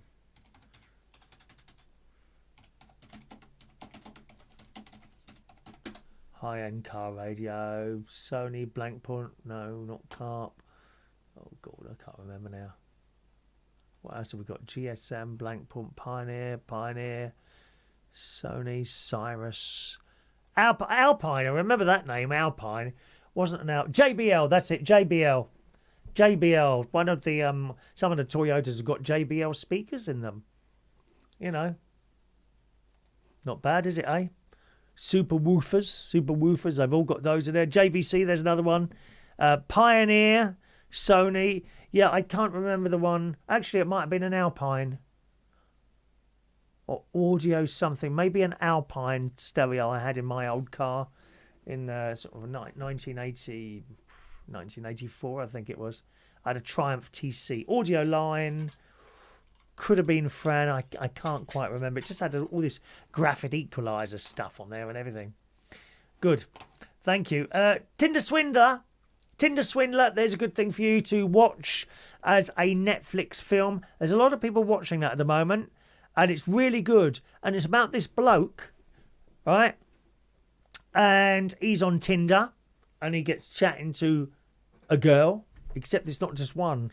There's several of them. He's chatting up all these 3 girls and telling how much he loves them all and that. And he takes them out for really expensive dinners, puts them on planes, this, that and the other. But he borrows money from all of them. I mean, please, if someone on Tinder starts that, I need a really big favour. I'm in terrible trouble. Could you lend me? And it's not like £100. It's like £20,000. And they start taking out credit cards and all that in their own names to lend him the money. And bank loans. Except there's several of these girls and one is paying for the other, if you see what I mean.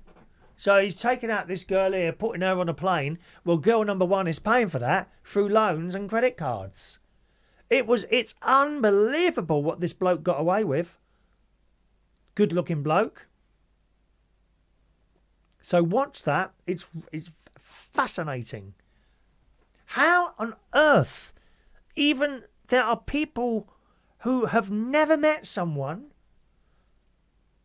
who are requested, could you lend us 500? Say something. Well, I say it's low. It's not low, is it? £500 is not a small amount of money. Can you lend us £500 or something like that? Or I'd love to come and see you in your country, but I can't afford the plane fare.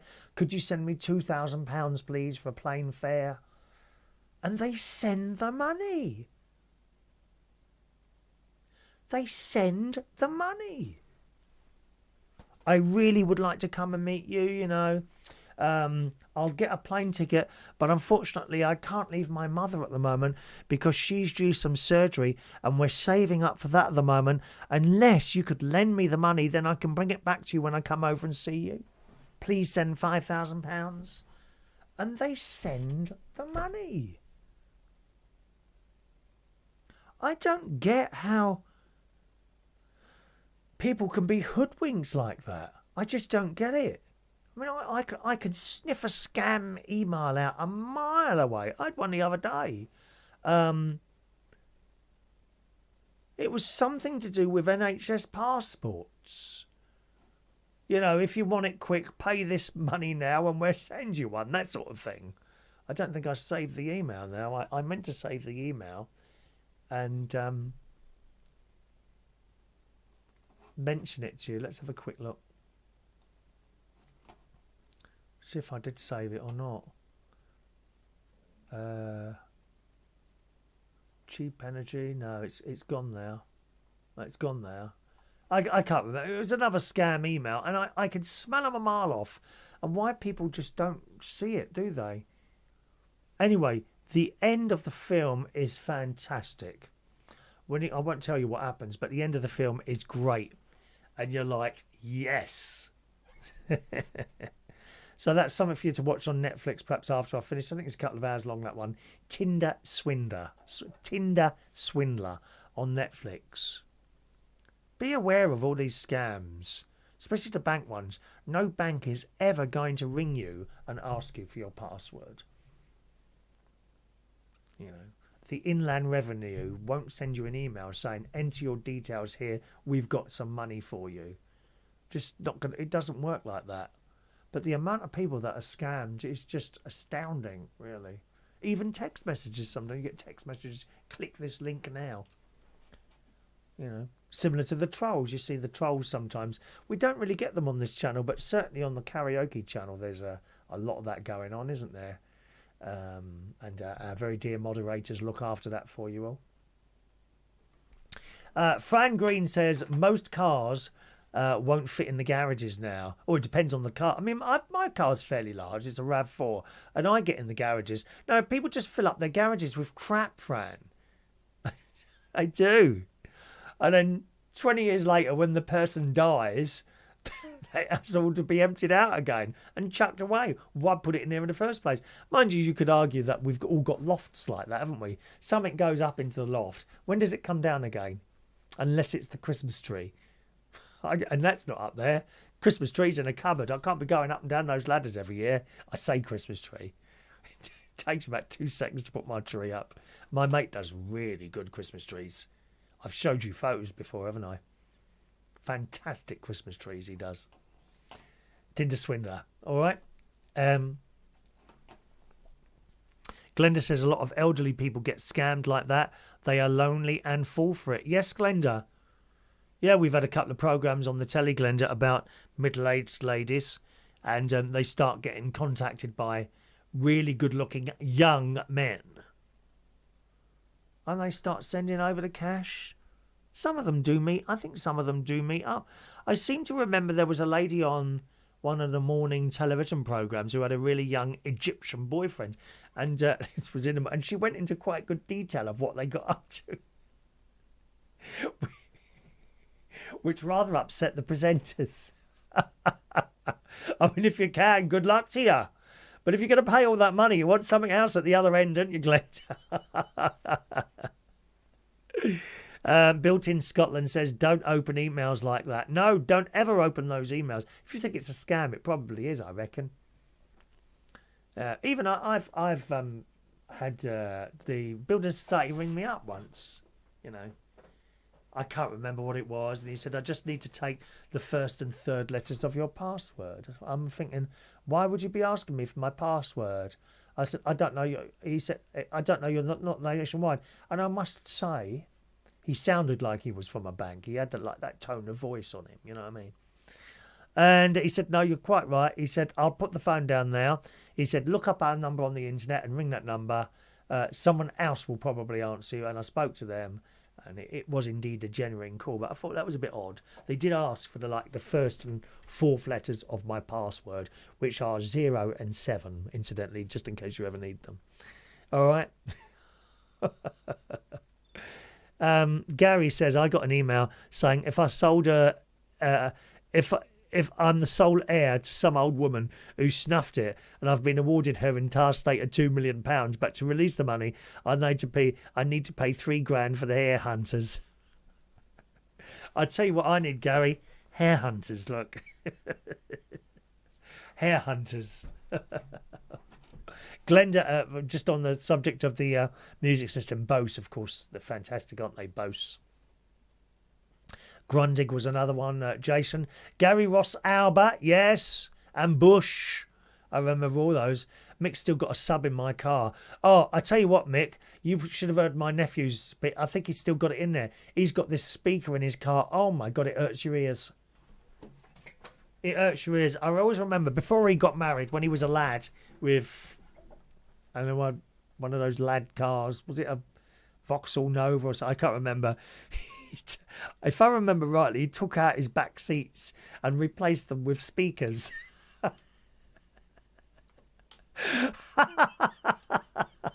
He's a loud bastard, my nephew. He really is. Even his farts are loud. The whole house shakes. Oh dear. All right. Text message. Have we done that text message there? Yeah, text message number 07451 287 337. You can call in as well if you want. The phone line's open. We're open for another 5 minutes or so. 020 8144 3477 if you want to call in. Okay. Good news for Willy Wonka fans. They're bringing out a new film. Right, I've missed this out. Willy Wonka. Where have I put that now? It's going to be a prequel. So the time leading up to when he had the factory, which is looking rather good. I think it's coming out next year. Okay? Cosmopolitan is reporting the ever-lovable Timothy Chalamet may have a hotly anticipated film out literally right now, High Dune. But let's not forget the curly-haired cutie will be transformed into the Candyman. He's to be the latest actor to embody the classic character Willy Wonka. And yes, he's got some pretty good giant shoes to film. Of course, so you remember the original with, was it Danny Kaye? Who did the original one? Oh, I can't remember. Very famous actor. It doesn't say it here. Doesn't say it, but it's going to be a prequel to when he was a boy. Okay? Timothy Chalamet, I recognise his face. I can see a picture of him in front of me now, but I'm not quite sure what else he was in. Oh, was he in Oliver? No, that don't look like Oliver. I think he's dressed there as Oh, yes, he was. Yes, he was. Oh, was it as Charles Dickens? Yeah, let me show you a picture of him. But I recognise him from other stuff. I'm not quite sure what though. All right, he sort of looked quite young actually. Probably only about 27. This bloke. I've definitely seen him in other stuff before. That's probably not a very good photo of him, to be honest. Let's see if I can find a different one. But he's going to play the prequel to Willy Wonka. Who was the original one? Gene Wilder. I beg your pardon. Gene Wilder did it, of course. That was the Chocolate Factory. And the one after him was the bloke, the Edward Scissorhands bloke, wasn't he? What's his name? He seemed to have a little bit of a drugs problem, didn't he? Johnny Depp. Johnny Depp. Let's see if I can find a better picture of this bloke here. Oh, there we go. This one. Hang on a minute. Just a minute. Let me try and get that. Yeah, I definitely recognise him there. Oh, the picture keeps blooming changing now. Come on, where are you? Get that photo. Come on. Oh, it's changed a bit. Oh, there we go. There you go. There we go. There's a picture. There he is. You've seen him before, haven't you? Very pretty. Very pretty. I can't remember. There's a particular thing I seem to have remembered him in. Perhaps you know what it was. If you do, let us know. Thanks so much to John Parrish, has sent me a £2 super chat this evening. Thank you, John. Oh, we're in the money today. £2 there, a few quid. Was it £6? £6.50 from Gary Ross today. I'm rich tonight. It's not bad, is it? This is more money than I get at the karaoke. Thank you, John, for your kind money there. Oh, it's America calling. Good evening to the United States of America and Glenda in Pennsylvania. Evening, Glenda. Hello, how are you doing, Chris? It's been a long time. Happy New Year to you, darling. Happy New Year to you. I'm glad to see that you're still doing well. Yes. I just wanted to wish you a happy belated Valentine's Day. Thank you very much. No cards again. I think the last time I had a card, I was 20. What was it? I think it was 2000, something like that. 2002, something like that. It's such a long time ago, Glenda. Nobody loves me. I didn't get a Valentine's Day card either, and I'm married. Oh, That's awful, isn't it? Can't believe it. Some people don't agree with it. I must say, I mean, I'm inclined to agree the whole outrageous increase in prices of flowers and all that. But a lot of these florists, of course, Glenda, they live for Valentine's Day, don't they? That's when they make most of their money. Yeah, I'm sorry. I don't mean to interrupt you. My mom works at a grocery store, and she said that the day before Valentine's Day, the lady that takes care of the floral department had gotten all of these flowers, and like there were flowers everywhere. So I don't know if they all sold. Probably not, but no. I'm sure they have leftovers. Do you have cut flowers in your house at all, Glenda? Not right now. I have plants, though. I have spider plants, and I also have a little primrose plant that's upstairs in my office. Yeah. But our cat, the one cat who's named Gemma, the woman that you love so much. Oh, is she big? Have you got a fat cat? Is it No, fat? actually, my fat cat passed away at the end of August. She was 19 years old, and she died. But no, I have two other cats. Gemma is a calico cat, and then I have Chloe. She's just a regular, like, grayish tabby cat, I guess, or tiger cat. Yeah, yeah. But Gemma likes to eat the spider plants, and then she throws it up. Oh. Is that good for them, though? Because it gets rid of fur balls, doesn't it? I don't really know. I mean, I know that they're not toxic to cats. That's why I have them. But, yeah, I don't know why she does it. She does it all the time. Poor cat. I've got spider plants. I've got a load of spider plants. I meant to, you may have heard of Vera before, a very good friend of mine. Yes. I promised her I would grow her a spider plant. Then I looked at the spider plants and I realised it's not got any babies at the moment, so she'll have to wait a little bit longer for that. Well, I gave my mom a spider plant probably back in early summertime. Right. And I went to her house and I was checking on it when I would go over to visit her. And every time I would go, I'd be like, Mom, your spider plant doesn't look very good. I think you're killing it. It's being overwatered. Oh, no. I know how to take care of a plant. I've had plants before. I'm like, so, she uses her age. I'm so old. You don't need to tell me how to take care of a spider plant. Well, needless to say, the spider plant she killed because she overwatered it. And if you do your research, spider plants like dry soil.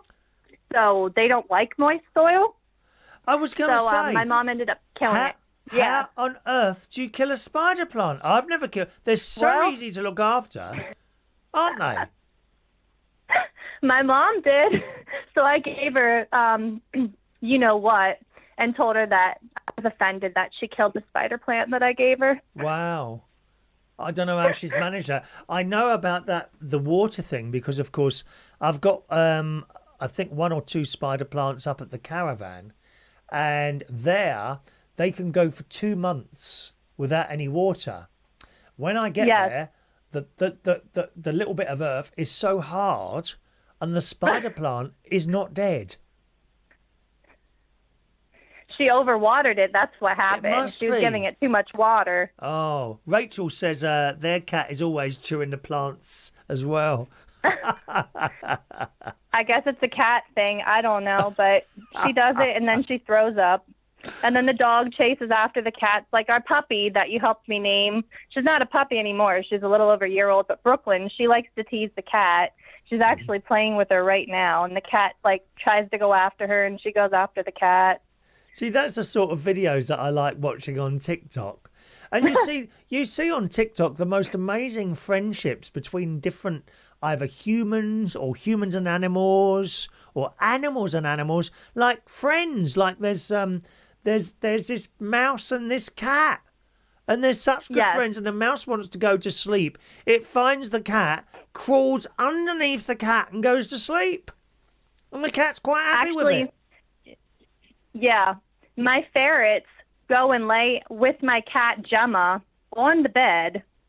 So you'll have Gemma on the bed, and then you'll find a ferret curled right up next to her. It's the cutest thing ever. Isn't that lovely? Or else, it is so sweet. They can get along, but humans can't. It's kind of just strange, but funny, isn't it? There's another one. There's one bloke. and he's got a lizard. This is quite a long lizard, quite a large lizard. And this lizard, he can be in the kitchen or something like this, and this lizard comes crawling over to him, slowly, climbs up his leg, up his side or back, and ends up perched on his shoulder for a cuddle. Aww. And and when he's in the settee, again, this lizard comes over, climbs up his leg, settles on his lap, and then kind of, when cats close their eyes and open them slowly when you're stroking them, this is what the lizard does. They love each other.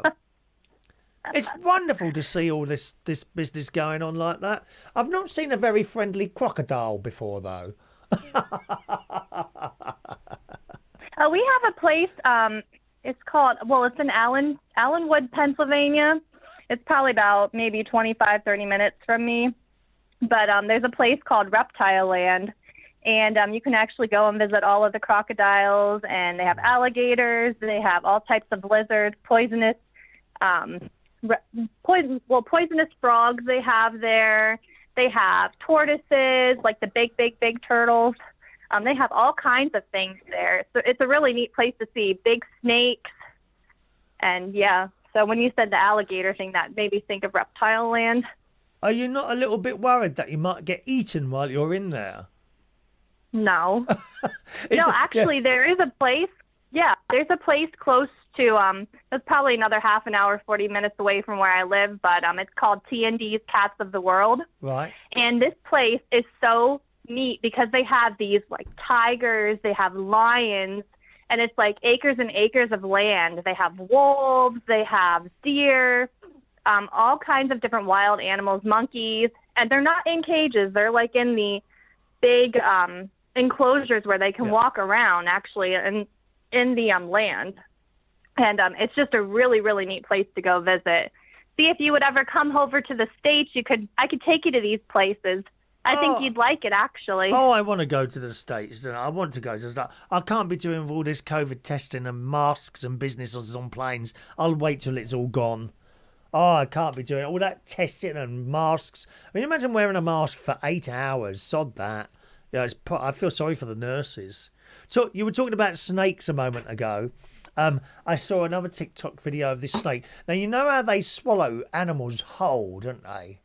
They kind of attack, and then they swallow an animal whole. Well, this stupid, and I'm not a fan of snakes, evil creatures. This stupid snake decided to swallow a porcupine whole.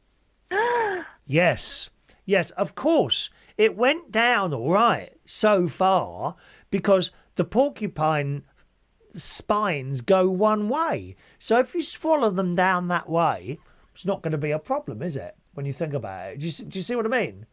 The spines will be backwards as you swallow them down. Right. Yeah. So people didn't know. It knew it had eaten something. It didn't know it was a porcupine. Right. Anyway, they noticed this snake had become quite lethargic. And then they realised it wasn't moving anymore, and this thing was dead. This snake was dead. And they opened it up, right? And there's this porcupine, and this snake's insides had been ripped to shreds. And I thought, good. Sorry, I did. Mm-hmm. They're all living snakes. Oh. When I think of a snake, I think of the Bible and the story about Adam and Eve and the snake, and that's always what I think about. Yeah. I think of the devil when I see a snake. I don't know. That's just kind of where my mind goes. Yeah. I don't really care for snakes. Do you have I never did. My husband wanted to get one, and I was like, no way. I do not want a snake in my house. I will have any other kind of animal, but I do not want a snake. Do you have any wild where you are? Any what? Any snakes wild, like where you are? Oh, yeah. Yeah, here in northeastern Pennsylvania, we have rattlesnakes. Oh, right, I think we also have... they're copperheads. I think we have them here. I've never seen any snakes living in town, but like maybe a garter snake, which is just like a little like tiny snake. They're harmless, but yeah, rattlesnakes are big here where I live because even though I live in town, we live in a rural area. This is what I would consider country. There's a lot of mountains and a lot of forests, and it's just.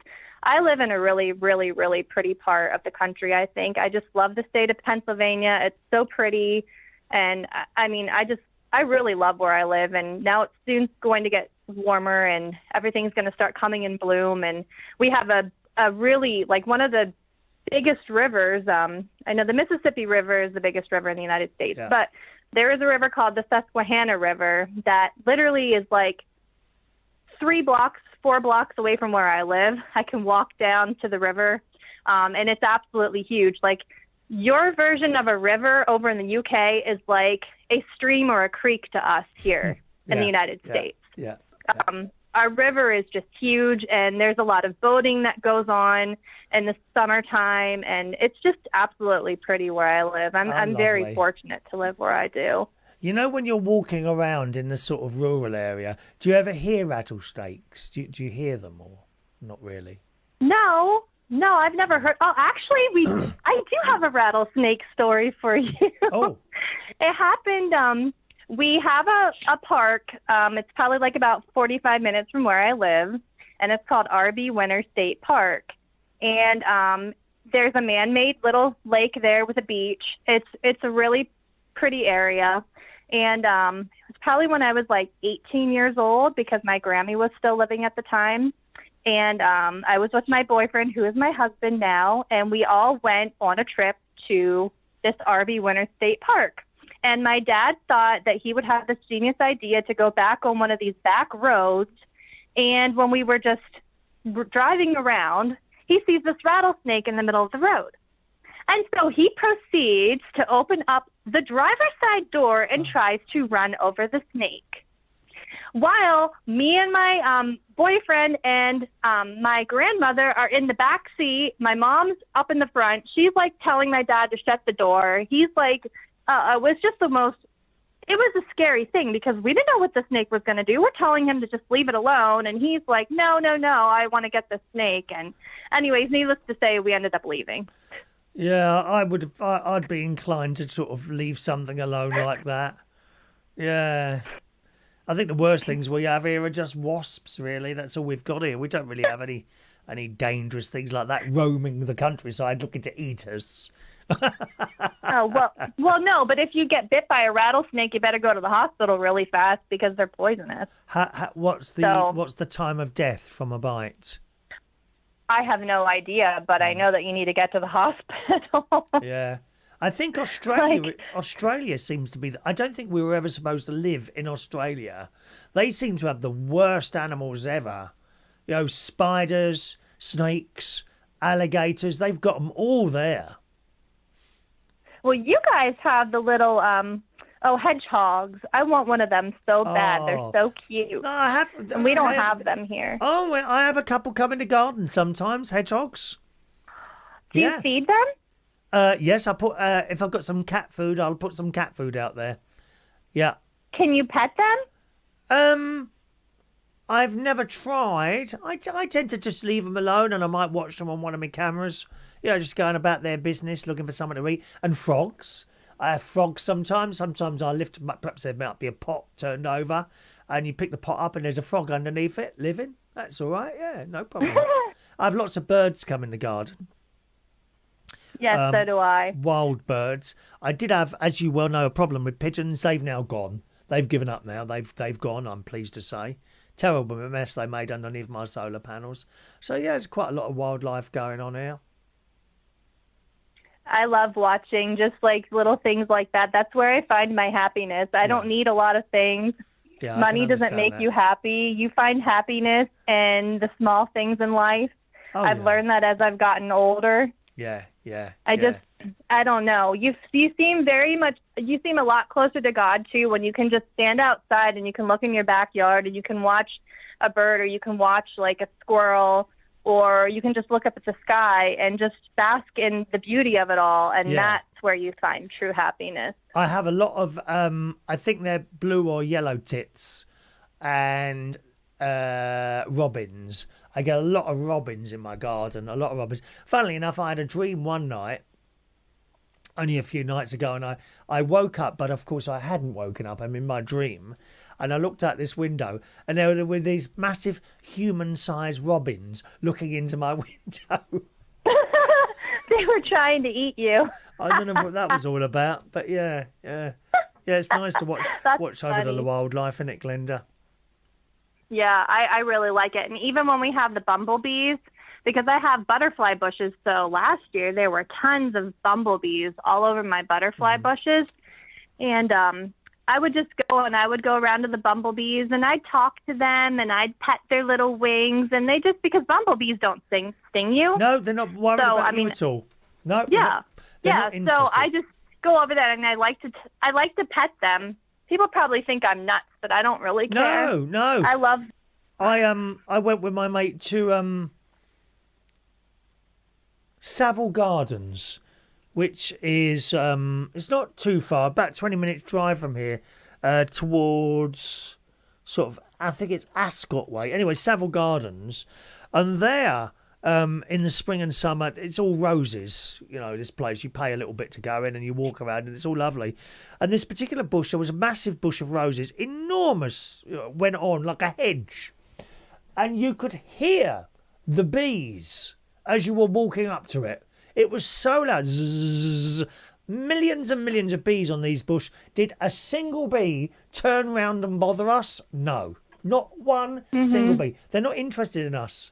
You can go right up to them, you know, almost a little distance away, your nose almost touching them, and they're not interested. You can just watch them working, pulling out that pollen, and off they fly to wherever they're going and deliver their cargo to the queen. It's clever watching all this stuff, isn't it? The bee population here in our country has declined significantly. So I'm going to try to plant some more things in my backyard this year that attract they're very the bumblebees. Popular. They really like those butterfly plants, I must say. Have you got many bulbs coming up at the moment, Glenda? Anything flowering? Well, no, because it has been very, very cold here where I live, like in January. And I'm not kidding you. We did not get above, now, 0 degrees is freezing over in your country for Celsius.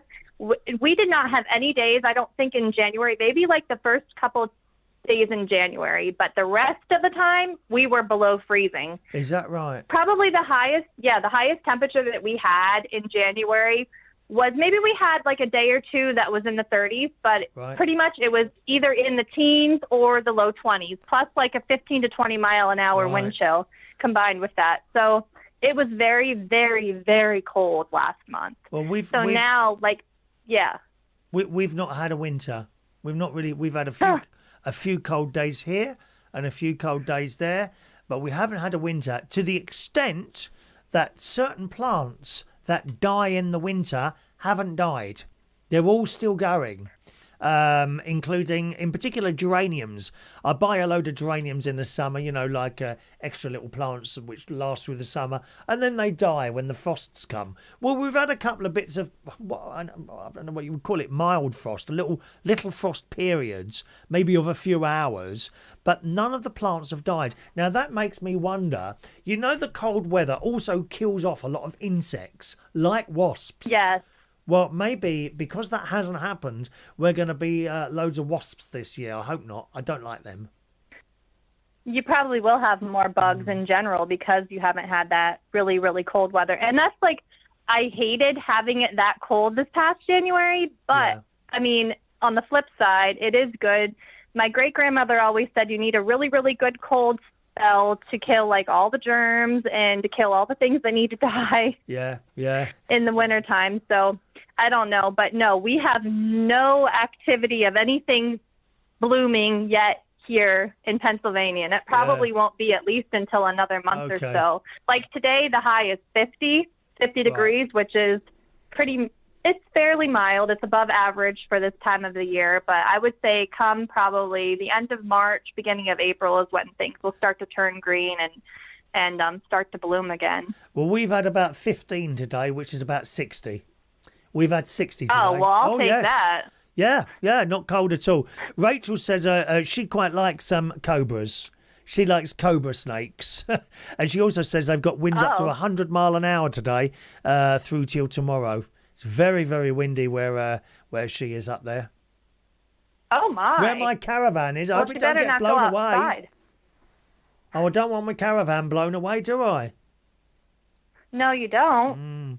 Certainly not. But I did want to tell you before I go that Danny Woodhouse's phone call a couple of weeks ago about his dating experience, that had me laughing so hard. Like, I keep on listening to it over and over and over again because I just think it's, like, just one of the best stories ever. So he is listening. Danny, I just loved your story, and I hope that you find somebody.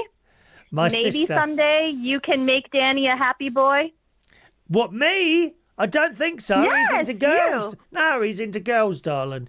He's into girls. Well, wasn't he trying to hook up with a guy? No.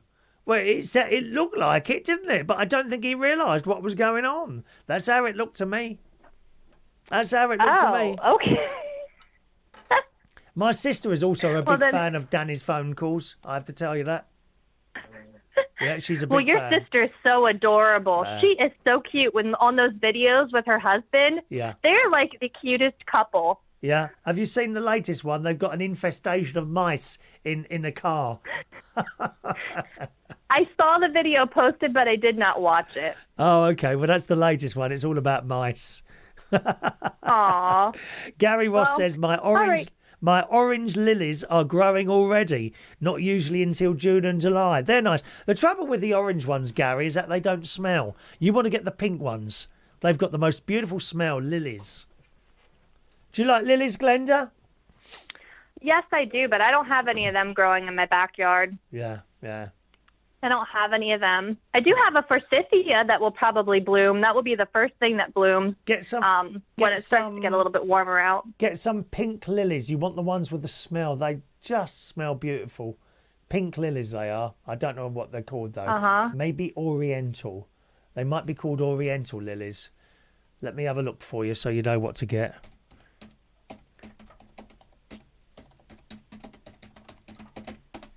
How's Gary the cat? Gary, he popped in today. It says here, they look right. Stargazer lilies. I think they're called Stargazer. $24.99. But they are the ones, you want the ones that smell. Gary the cat popped in today, twice today. He's popped over twice. But we don't feed him anymore because he got too fat. He got very fat. But that doesn't stop him jumping up at the cupboard where he knows the cat food used to be. Aww. All right, Glenda, lovely to talk to you. Thanks ever so much for calling in, my darling. Yes, you too. You take care of yourself, Chris, and all of your viewers. I wish them a happy, healthy next 2022. Okay? I hope it warms up soon for you as well. Winter's a long time. Thank you. Ta-da, my darling. Bye-bye, Glenda. All right, see ya. Bye-bye. Bye now. There we are, the lovely Glenda in Pennsylvania calling in on the show today. Lines are now closed, boys and girls. If you call in now, you'll get an answer phone, okay? Line is now closed. I can't believe how quickly time's gone today. Evening to Paul and James. Evening to Paul and James, currently up in Liverpool at the moment. I've never been to Liverpool. That's my favourite British accent, Liverpool, actually. Happy to pick up my new UK car today. He's getting a Ford Cougar PHEV, which is one of those, it's petrol engine, but you also plug it in as well, if I remember rightly. So enjoy that. All right, my darling. Thank you very much. Let's pop into the chat box there. 1 second. There we are. Let's put my glasses back on. Lilies, here we are. Rachel, lilies have a lovely smell, but you have to watch the pollen. It stains your clothing. Yes, it does. There's something else about lilies. I think they might be poisonous to cats. I'm not sure. Not that I've ever seen a cat eat a lily. Mind you, I've never seen really cats eat plants. I've seen them eat grass. But if you listen to Glenda there and Rachel, they've got cats that eat the blooming plants. Thank you. You've got to get the right ones, though. The orange ones don't smell. It's the pink ones. And I think they're called Stargazer. All right. Just a minute.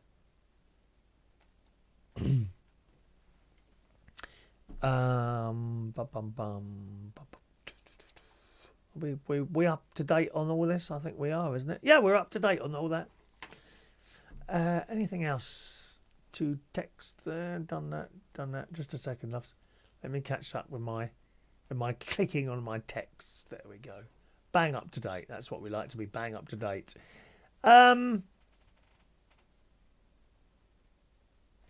of tea in the church. Oh, they've started the teas again, Shania. I don't know if you heard me talking about this other day. Yeah, I think you did actually. You heard me talking about this the other day. I'm sorry, I do repeat some of the stories that I've done on the radio show, for the chat show, because I think it's probably more people watch the chat show than listen to the radio show. That's why sometimes the stories are repeated. But they've restarted tea in the church, which is quite nice. They haven't done that now for 2 years since the whole COVID thing. And basically, volunteers go into the church hall just before Mass is over. I think they probably go straight after the communion. And they set up tea and all that. And people bring in biscuits and cakes. And I think the money goes to the general sort of running of the church and that sort of thing. People donate stuff, you know. I will probably take up some little biscuits or something like that. Perhaps I could collect something from Claridge's. You know, that'd impress them, wouldn't it? You know, where they're Mr. Kipling cakes and Sainsbury's Bakewell tart, I turn up with a box of cakes from Claridge's. I think that would go down very well. Father Danny will like that, I think. Who I accidentally called Lovey the other day. Don't even go there. He said, "Hello, Chris. Hello, Lovey. How are you?" "Sorry, Father." Do you think he knows, Shania? Anyway, so they started doing these cakes and biscuits. And I was sitting at the organ on Sunday. And this lady come up, "Oh, I bought some biscuits." And she had a blooming great big carrier bag full of these packets of biscuits that she obviously bought and donated for the tea, which is a nice thing to do. I will definitely do that myself. Sometimes people make stuff, little rock cakes. My mum used to make rock cakes all the time.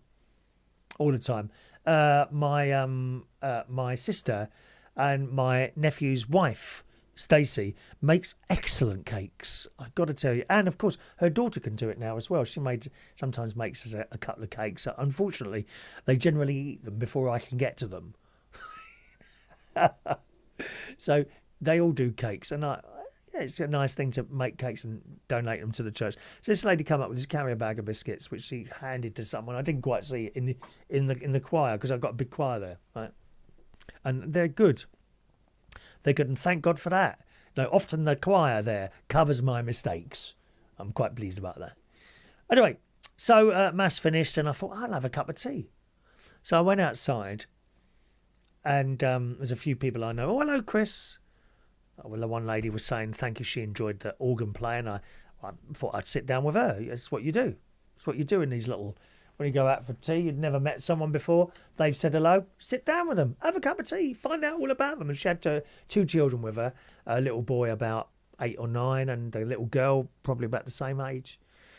And we're chatting away. And I thought, well, I'll just go and get a cup of tea. Do you want one? No, that's all right, she said. So I went over, and it was one of the ladies in the choir that was doing the choir. "Hello, Chris," she said. "Hello. I think I'll have a cup of tea today." "Yeah, okay." So she poured out this tea, you know, from this wonderful old blooming metal pot. What's the material called? It's like a shiny, bright paint. Oh, I can't remember. It's not ceramic, is it? No. Enamel. Like this enamelled kettle or pot. But they've already got this great big pot of tea. I've got one myself up at the caravan. Lovely blue enamel pot. I bought it off eBay. Off Amazon. Brand new, 17 quid. Worth every penny. Great big pot it is. Anyway, so I've ordered my tea. So she hasn't given me a price. I've handed her a £1 coin. "Thanks, Chris." And she chucked it in the plate, right? And went on to the next person. I'm kind of standing and thinking, "Oh, is there not any change? Is there not any change from that £1?" Do you know what I mean? And I thought, well, I can't. I've just handed a £1 there. She's moved on to someone else, you know, serving their tea now. My £1's gone in that plate, mate. That ain't coming back now. Should I have asked for some change? Is there any change? I couldn't. I couldn't do it, so I had to leave with £1. That's £2 I spent in there last Sunday. It's getting expensive going to church. £1 for the tea and £1 for 3 candles for my mum, my dad and Olivia. Blimey. Very expensive day out Sunday at the church. Jeez. Do you think that was too much? £1 for a cup of tea? I thought maybe 50 pence. Do you know, what I said on the radio show, next Sunday I might try sort of 50 pence. And 50 pence and see what happens. Dear. Shania says, I get my cup of tea for free. Yeah, I bet you do. Oh, dear. Isn't it all right, isn't it? She gets her tea for free. It's outrageous. She said, at least it didn't cost a £5. £1 is a bargain. What do you mean? I accidentally called Father Danny Lovey. I call most people Lovey. All right, Lovey. Sorry, Father. He just smiled. The corner of his mouth goes up sometimes. We do have a laugh. I think I might have upset him Sunday, though, Shania. When I popped in to say hello. Sometimes I pop, hello, Chris, what do you want? I said, nothing. I'm just coming to say hello, Father. How are you? Because he's got that fibro gel something with his body. And he's in a lot of pain all the time. Such a nice man. And then he said, come and have a look at this. And he took us into this other room, with probably the office, I think. He said, see that picture on the wall? I said, yeah. He said, how old do you think that is? And I looked at this picture. It's of him. Because he's very normal. It's like talking to I feel like he's like a close friend, really. And I don't know him that well. I do feel like he's a close friend. We get on very well. And he showed us this picture, and he said, how old do you think that picture is of me? I said, I don't know. Now, I wanted at this point, I wanted to say sort of 1975. Right. Look at this picture. I said, I don't know, Father. He said, go on, have a guess. I said, 1980? And he looked at me, he says, you think that was taken in 1980? Well, yeah, 1980? Because I think he's 65, I'm 59. And he said, that was taken 10 years ago. Oh, was it? Thank God I didn't hit any wrong notes on Sunday. I'm off this week. It's the guitars this week. We'd already planned, when I first took this on, we'd already planned that once a month I wouldn't be playing the organ because I go up to the caravan.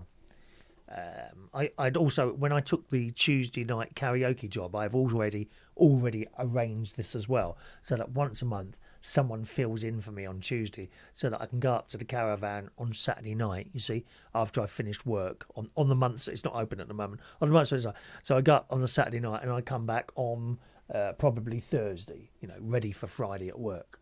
So that's already all in place. But of course, February and March, we don't go up to the caravan. The site is closed on those months. So on that day, we have guitars in the church. I've already arranged this with the person who they were doing guitars all the time before I stepped in to sort of help out there. And but on the last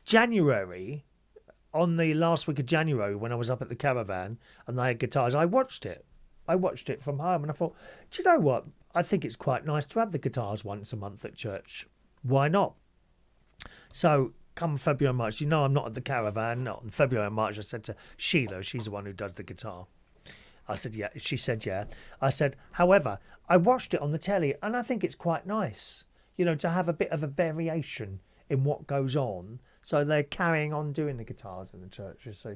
So that's what they'll be doing this week. It's guitar. I think it's this week. Hang on a minute. 16, 17, 18, 19, 20, yes. So it's guitars this week in the church. Just in case you think they're coming down, Shania, because it is my turn to buy the tea. Remember that, Shania? She said, oh dear, it was embarrassing. Yeah, it was a bit embarrassing, Shania. I don't think they worry too much. Okay. How are we doing? Is that it today? Let's. Oh, blimey, it's gone 10 o'clock already, isn't it? It's gone 10 o'clock already. Thanks ever so much for joining us on our little chat show on this Wednesday night, boys and girls. Okay. There'll be another one for you next Wednesday, 8 o'clock on Wednesday nights is our live chat show. Thanks ever so much to Dan and also Glenda for calling into the show tonight. I'm on the radio tomorrow morning. You probably know already. There it is. reachonair.com. That's at 9 o'clock tomorrow morning. If you ever want to listen to the radio show and you can't be there at 9 o'clock, that doesn't matter because there is a replay function, okay? Just go to reachonair.com. At the top is a little thing that says schedule. Hover your mouse over that and it will drop down schedule or replay. Click on replay and then just look there for one of my shows, Monday to Friday, 9 o'clock, and you'll be able to listen there at your convenience. Thanks ever so much for joining us on the show this evening. I hope you've enjoyed our little chat together on this live video show. And I'll see you for another live show next Wednesday at 8 o'clock. Enjoy the rest of your Wednesday. Good night now.